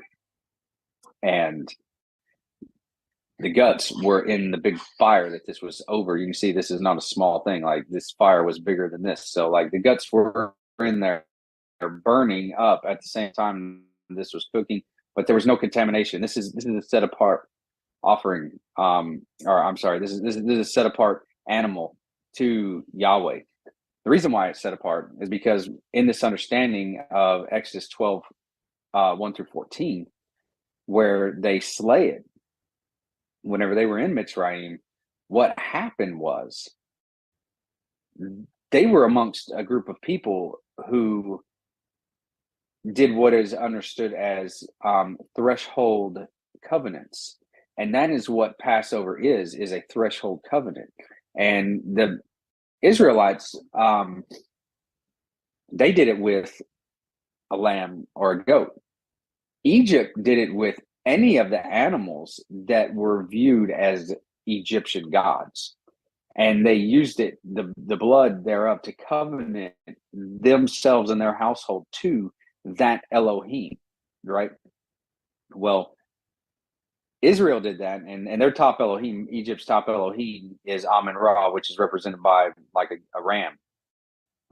And so that's why we see Moshe say that they're not gonna slay the ram in front of Egypt because they'll get mad about it. It'll be an abomination to them, and they want to go out in the wilderness. Well, whenever they held the first Passover, what they did was a threshold covenant, just like Egypt had done. So they were well acquainted with this, except they did it with Yahweh. And he is mightier than all of the other Elohim, the fallen Elohim, the ones who are been condemned to this earth. And that's who the nations worship. That's who they're led by. But Israel is led by Most High. And so they covenanted themselves with this threshold covenant. And they put that blood on their doors, and the spirit of death passed over them on that night of the Passover. And the reason why there was a mixed multitude that went out with them is because Yahweh, Israel's Elohim, is so mighty in the eyes of Egypt that he walked through all of their covenant threshold covenants that they had made with all of their gods, and he killed their firstborn son and the firstborn of their cattle.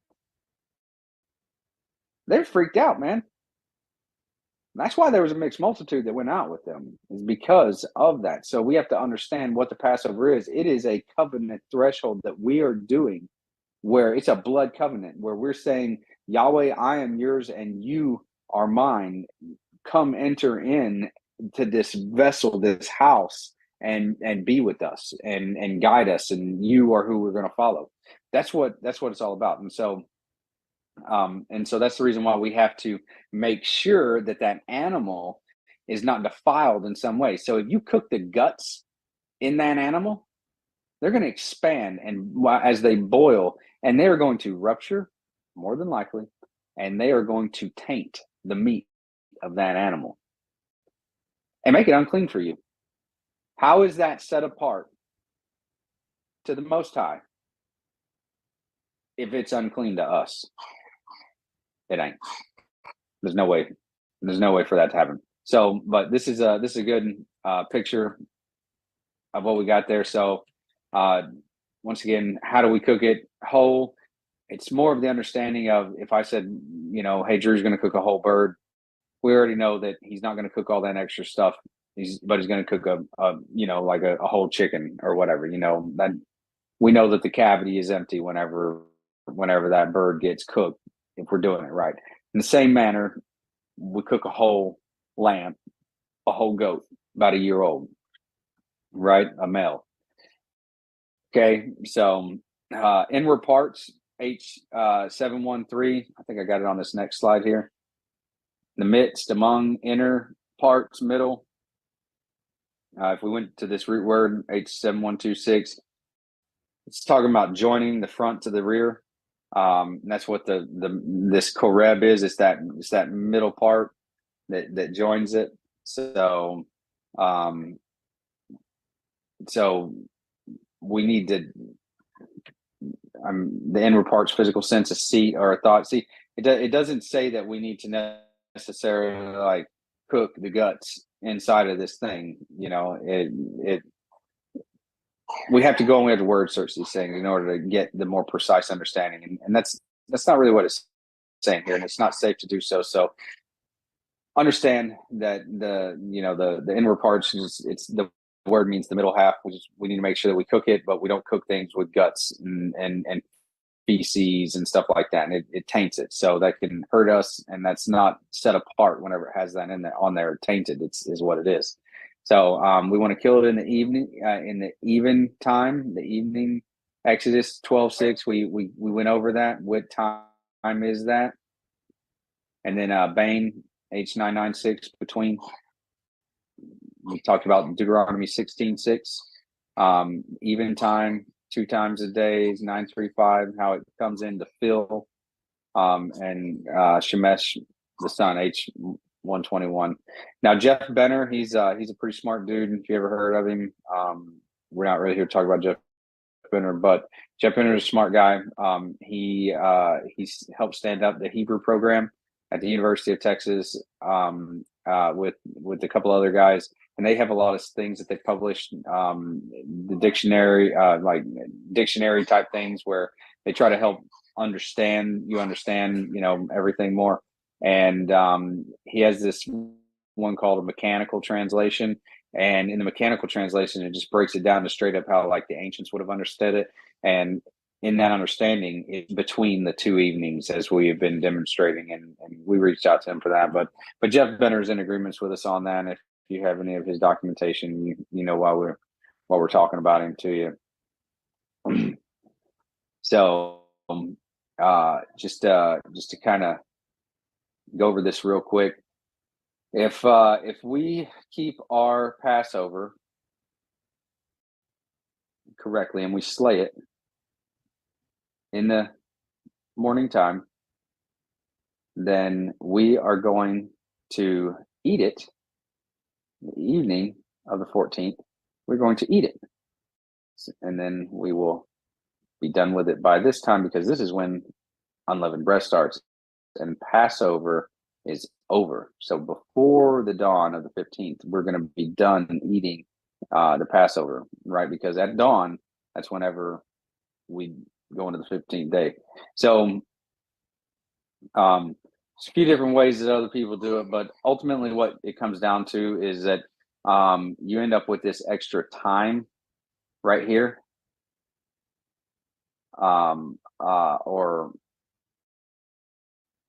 So if we did it on the evening of the 14th, and we said the 14th started the day before, then we'd execute it here. And what we'd have is we'd have all this time right here until we hit the evening again. And then they would say so we'd have this time, and they'd say the 15th started right here. So we have this gap in time. And it just depends on, how you look at it, what you're doing it with. But you end up with this gap in time. And that gap in time is indicative of you doing it at the wrong time. So, and that's because didn't understand how the day worked. Ultimately is what it comes down to, in order to know when to slay it right here and when to eat it right here, right? Slay it right here. We eat it right here. And this is where it all has to be burned up by. So right here, all has to be burned up. We have day, night, day. So Drew, go ahead and Yes. go ahead and talk to me. Care if I read Matthew 26? Yeah, I would actually. Yeah, I'd love for you to read Matthew 26 so that we can break down what Yeshua did for this. So, and on the first day of unleavened bread. So, just want everyone to realize this is not the first day of unleavened bread. It's just how it's translated here. The word "first" there means before. So it really should be, and before unleavened bread. The taught ones came to Yeshua, saying to him, "Where do you wish us to prepare to eat the Pesach?" So if they're preparing to eat the Pesach, you kind of have to make the assumption that it's already been slaughtered, correct? Yeah, you do. And we're going to see that going down. And he said, "Go into the city to a certain man and say to him, the teacher says, my time is near. I am to perform the Pesach at your house with my taught ones." And the taught ones did as Yeshua had ordered them and prepared the Pesach. And when evening came, he sat down with the 12, and while they were eating, he said, "Truly, I say to you, one of you shall deliver me up." Okay, so, and when evening came, he sat down to eat. Well, if we go off of the current understanding that you're supposed to kill it, slaughter it at evening, sundown evening, how did Yeshua sit down at evening and eat? When it hadn't, he didn't have time to slaughter it, skin it, gut it, cook it before he sat down at evening and eat. Evening's about a 40-minute process. So, yep, there's no way to have, like, the only thing that makes sense is that during the day when they went and asked, when they conversed with Yeshua and he told them, gave them their instructions, it was already slayed. Yes, they had already slayed it in the correct portion of the day, and they sat down in the correct portion of the evening to eat it. Just like you read in Esdras, they slaughtered it in the morning and eat it in the evening. Or between the evenings. Yeah, between the evenings. When they eat it, to make sure that it's not, and just so that everybody understands, last year whenever we did our slaying of the Pesach, Drew did it, and it was in that portion of the morning where there's light on the horizon, but you still need light to aid you so that you can see. And he slayed the animal, the lamb, under using lights of a tractor. So they had light out there. It wasn't like it was where you could see. It was at the beginning of it, just like was it Matthew 28 or John? You read the account of John whenever Mary comes to the tomb. Was that John 20? Yes, John 20 verse 1. The same account is in Mark 16 verse 1, Matthew 28 verse 1, and Luke 20 verse 1. But John he was actually there and saw it. So this is the account we're going to read. And on day 1 of the week, Miriam from Magdala came early to the tomb while it was still dark and saw the stone had been rolled away from the tomb. So it was still dark, but it was day 1 of the week. It's right here. Still dark, where it's dawning into the day. Still dark in that first portion of the day. That's when she came. So Sabbath was over. We were dawning into the next day. So she didn't break the Sabbath. Nope. Let me show you how Sabbath was over. So Matthew 28 verse 1. But late in the Sabbath, as it was dawning into day one of the week. So this is that mixing time right here at dawn, where you have the ending of a day and the beginning of a new day. So late in the Sabbath, as it was dawning into day one of the week, Miriam from Magdala and the other Miriam came to the tomb. It's the same account that's in John. It's dark, but it's day one of the week.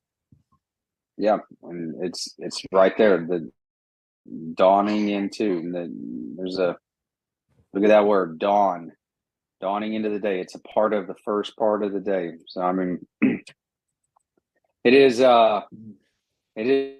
what it is. So, anyways, in regards to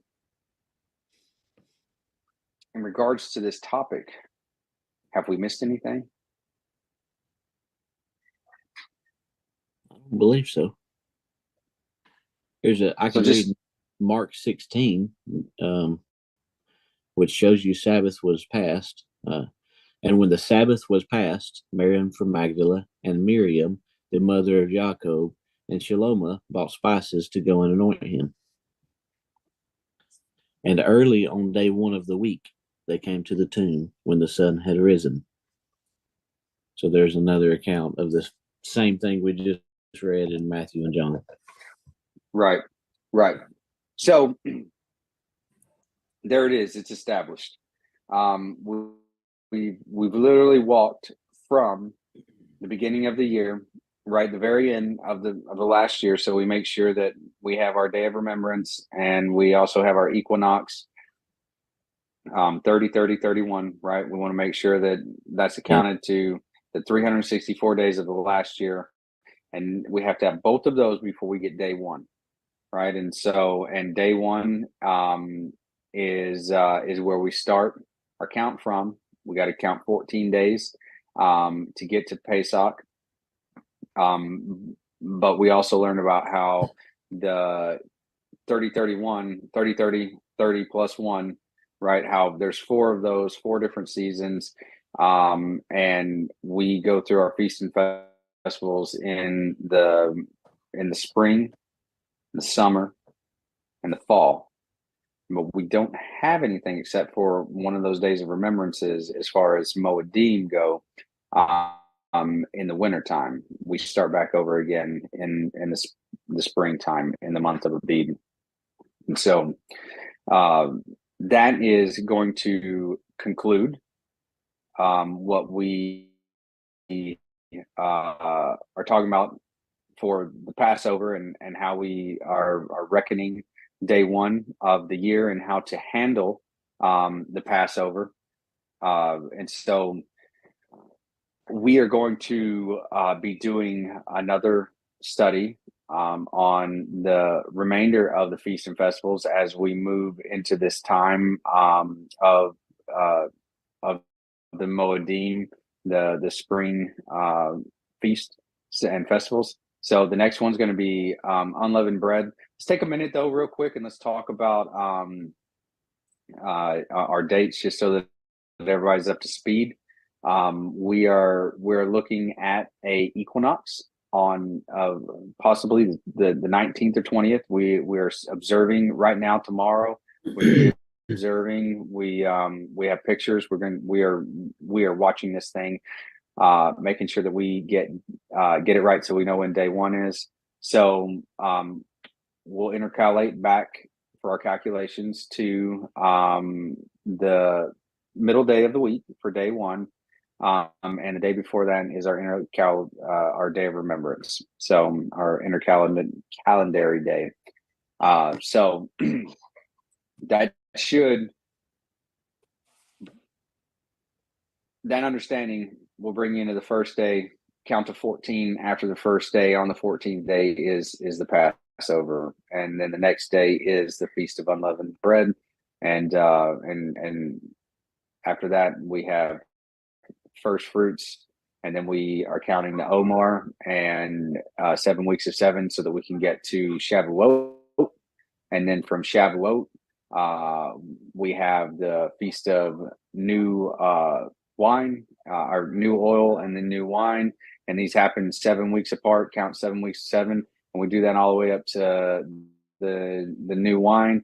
And new wine is it's not very far, just about 10 days, I think, away from the 7th month, the first day of the 7th month, which is when we do Yom Teruah, but it's also going to be an equinox for us. So that's whenever that second set of fall feasts and festivals comes into play for us, and we Yom Teruah, Yom Kippur is 10 days later, and then we have Sukkot 5 days after that, and we celebrate Sukkot for 8 days. Well, 7 days, and the 8th day is a closing festival.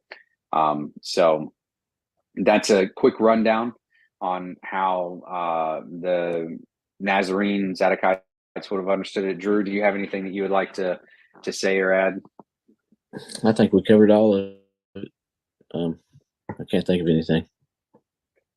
Right on. Well, Baruch atah Yahweh Melech Olam, Abba Yahweh, thank you for everything that you have done for us and teaching us about your Sabbath and your Moed, and let these words impact the people that you need them to impact in the way that you need them to understand them. We ask all these things in Yeshua's name for your great name's sake. Hallelujah.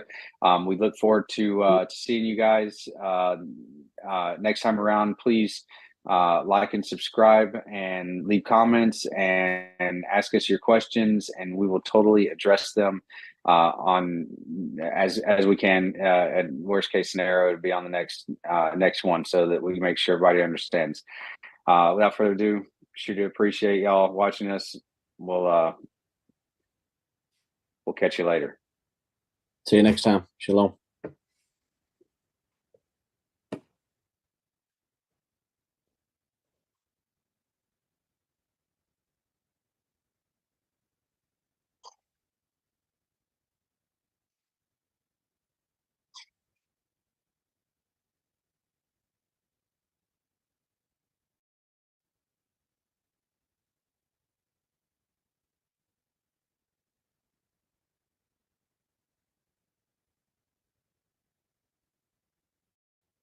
Hey, we're not recording anymore, guys.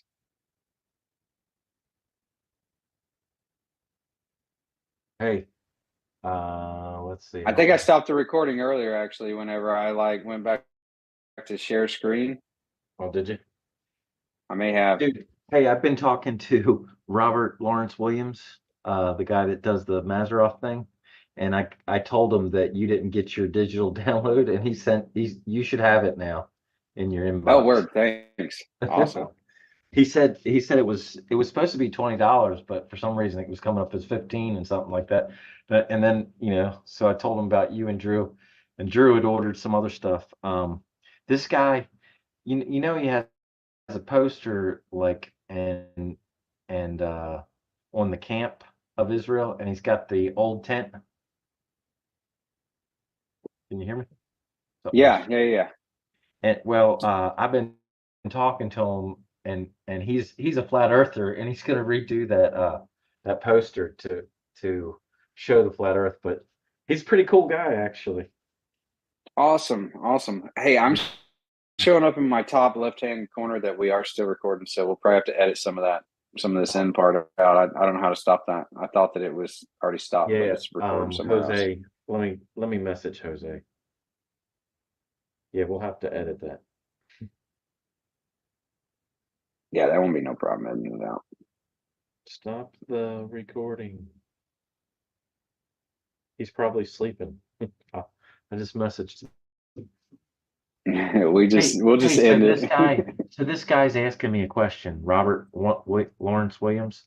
He says he's leaning towards the Zadok calendar, but he's not there just yet. But he asked me a question. Let me get to it here. So he said so he believes that the first day is the 5th. I said the 4th day of the year, the 4th day of the week starts the year. He said, no, it's the 5th day. And I was like, well, I've never heard anybody say that. How do you get to that? And he says, Exodus, chapter 12. He says, go read chapter 16 and tell him. He said, where did he say? He said, read Exodus 16. He says it's crystal clear what day the second month was the Sabbath in that chapter. What day of the second month was the Sabbath in that chapter? Is what he's asking. Right, but the Sabbath on the second month is not. Well, he's saying that's count, not even. He's saying count backwards. He's saying it tells you plainly, and then he's saying count backwards and then you'll know, when you start the count. Let me go to 16 and see what's up. Did they give you a verse next to 16? It may be at the top there because I don't know. No, he didn't give me a verse. Hello, everyone. I'm back. So as everyone can see, it was pre-recorded, but it was an amazing study. I hope everyone enjoyed it. I just want to say shalom, and I hope everyone reviews because there was so much information there. I thank Toby and Drew. They did a great job. It was an amazing study, and I just want everyone that has started late, please feel free to go back to the beginning of the video. Like I said, I had technical difficulties. I had to change the program that I was using to put this video on because the first video program that I was using went haywire. So I had to get back in and put it back on. But as I said, the show must go on. And anytime that something like this happens, always remember, just sit tight and wait, and I will fix it. But I will not cancel the show for any reason. If I have a glitch, I will just restart it. But I just want everyone, thank you for being with us. It's a great study. And like I said, everyone just review it when you ever had a chance. It was a full 2 hours. So it was an amazing study. And I just want to thank, Father, for having, brothers that, take their time and study and share their knowledge with us. So without further ado, as I said, I just want to tell everyone, shalom, and, be vigilant and be study and always be on alert. As we know, prophecy says that things will get worse, but also Father will keep putting out his truth, his knowledge for us, so we can follow the festivals of our Father. They're not the festivals of the Jews or the festivals of our Father. But without further ado, as I said, it was a great study. I loved every minute of it. I think it was awesome. And I hope everyone enjoyed it as much as I did. I know I did. And of course, I was sitting back and listening to it while, it was playing. So I just want everyone to know I was there too, listening to everything that was going on. And, I'm just, like I said, just enjoying everything that has to do with this study. It was an amazing study. I loved it. I mean, it has so much insight, so much, it explains. A lot of people don't understand that, it's really important to understand what is a day, how it starts. So then when you start practicing the festivals or observing them, you know when to do it. And yes, it is important to know the correct calendar. Yes, it is important to know when a day starts. And that's the most important. So, as I said, I hope everyone enjoys their day. May Yahweh bless you. May Yahweh guide you. And God's light shine upon thee. And may Yahweh bring peace to you every day. So, shalom, everyone. And I hope everybody enjoyed it. I did. And like I said, just keep going. Don't forget, we have a study on Thursday, 8 p.m. live. It's upcoming, and hope to see everyone there. So without further ado, let me just pull this up, and everyone have a great night, and may God bless you guys.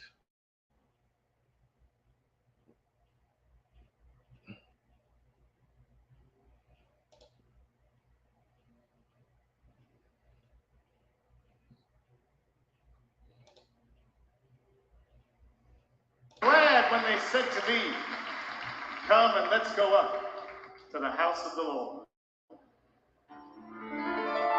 I was glad when they said to me, "Come to the house of the Lord." Standing here in your gates again, to Jerusalem. Oh, I was glad when they said to me, "Come to the house of the Lord." Standing here in your gates again, up to Jerusalem, up to Jerusalem, up to Jerusalem. Jerusalem, peace, Adonai, Shalom. Blessing be yours, God's peace within your heart. I was glad when they said to me, "Come to the house of the Lord." Standing here in the gates again, come to Jerusalem. Oh, I was glad when they said to me, "Come to the house of the Lord."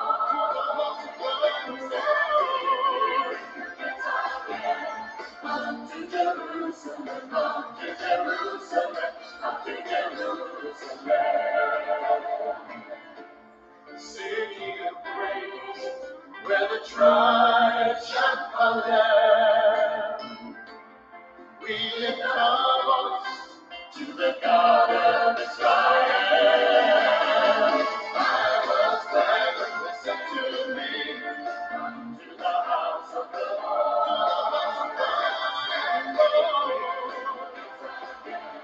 Come to Jerusalem. Oh, I was glad when they said to me, "Come to the house of the Lord." Standing here with the gates again, come to Jerusalem, come to Jerusalem, come to Jerusalem. I was glad when they said to me, "Come to the house of the Lord." Standing here with the gates again, come to Jerusalem. Oh, I was glad when they said to me, "Come to the house of the Lord." Up to Jerusalem, up to Jerusalem, up to Jerusalem. Let's go. Up to Jerusalem, up to Jerusalem, up to Jerusalem. Let's go. Up to Jerusalem, up to Jerusalem, up to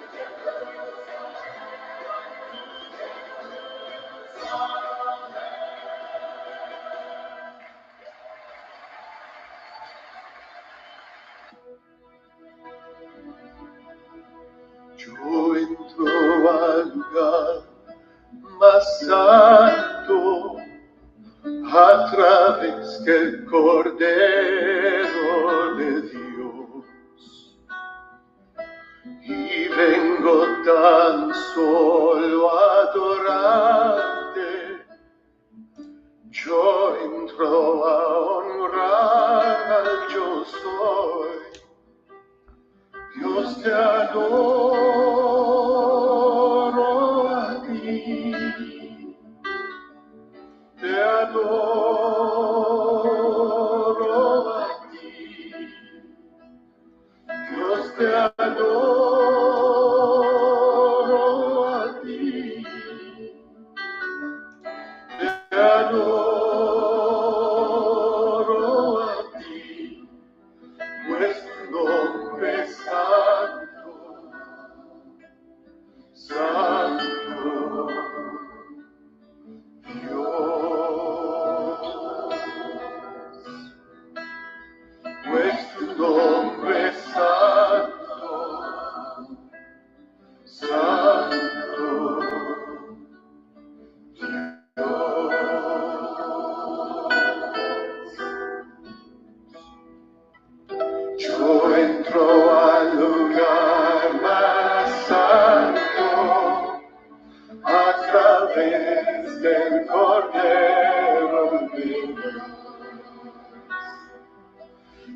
vengo tan solo a adorarte. Yo entro a honrar al yo soy. Dios, te adoro a ti.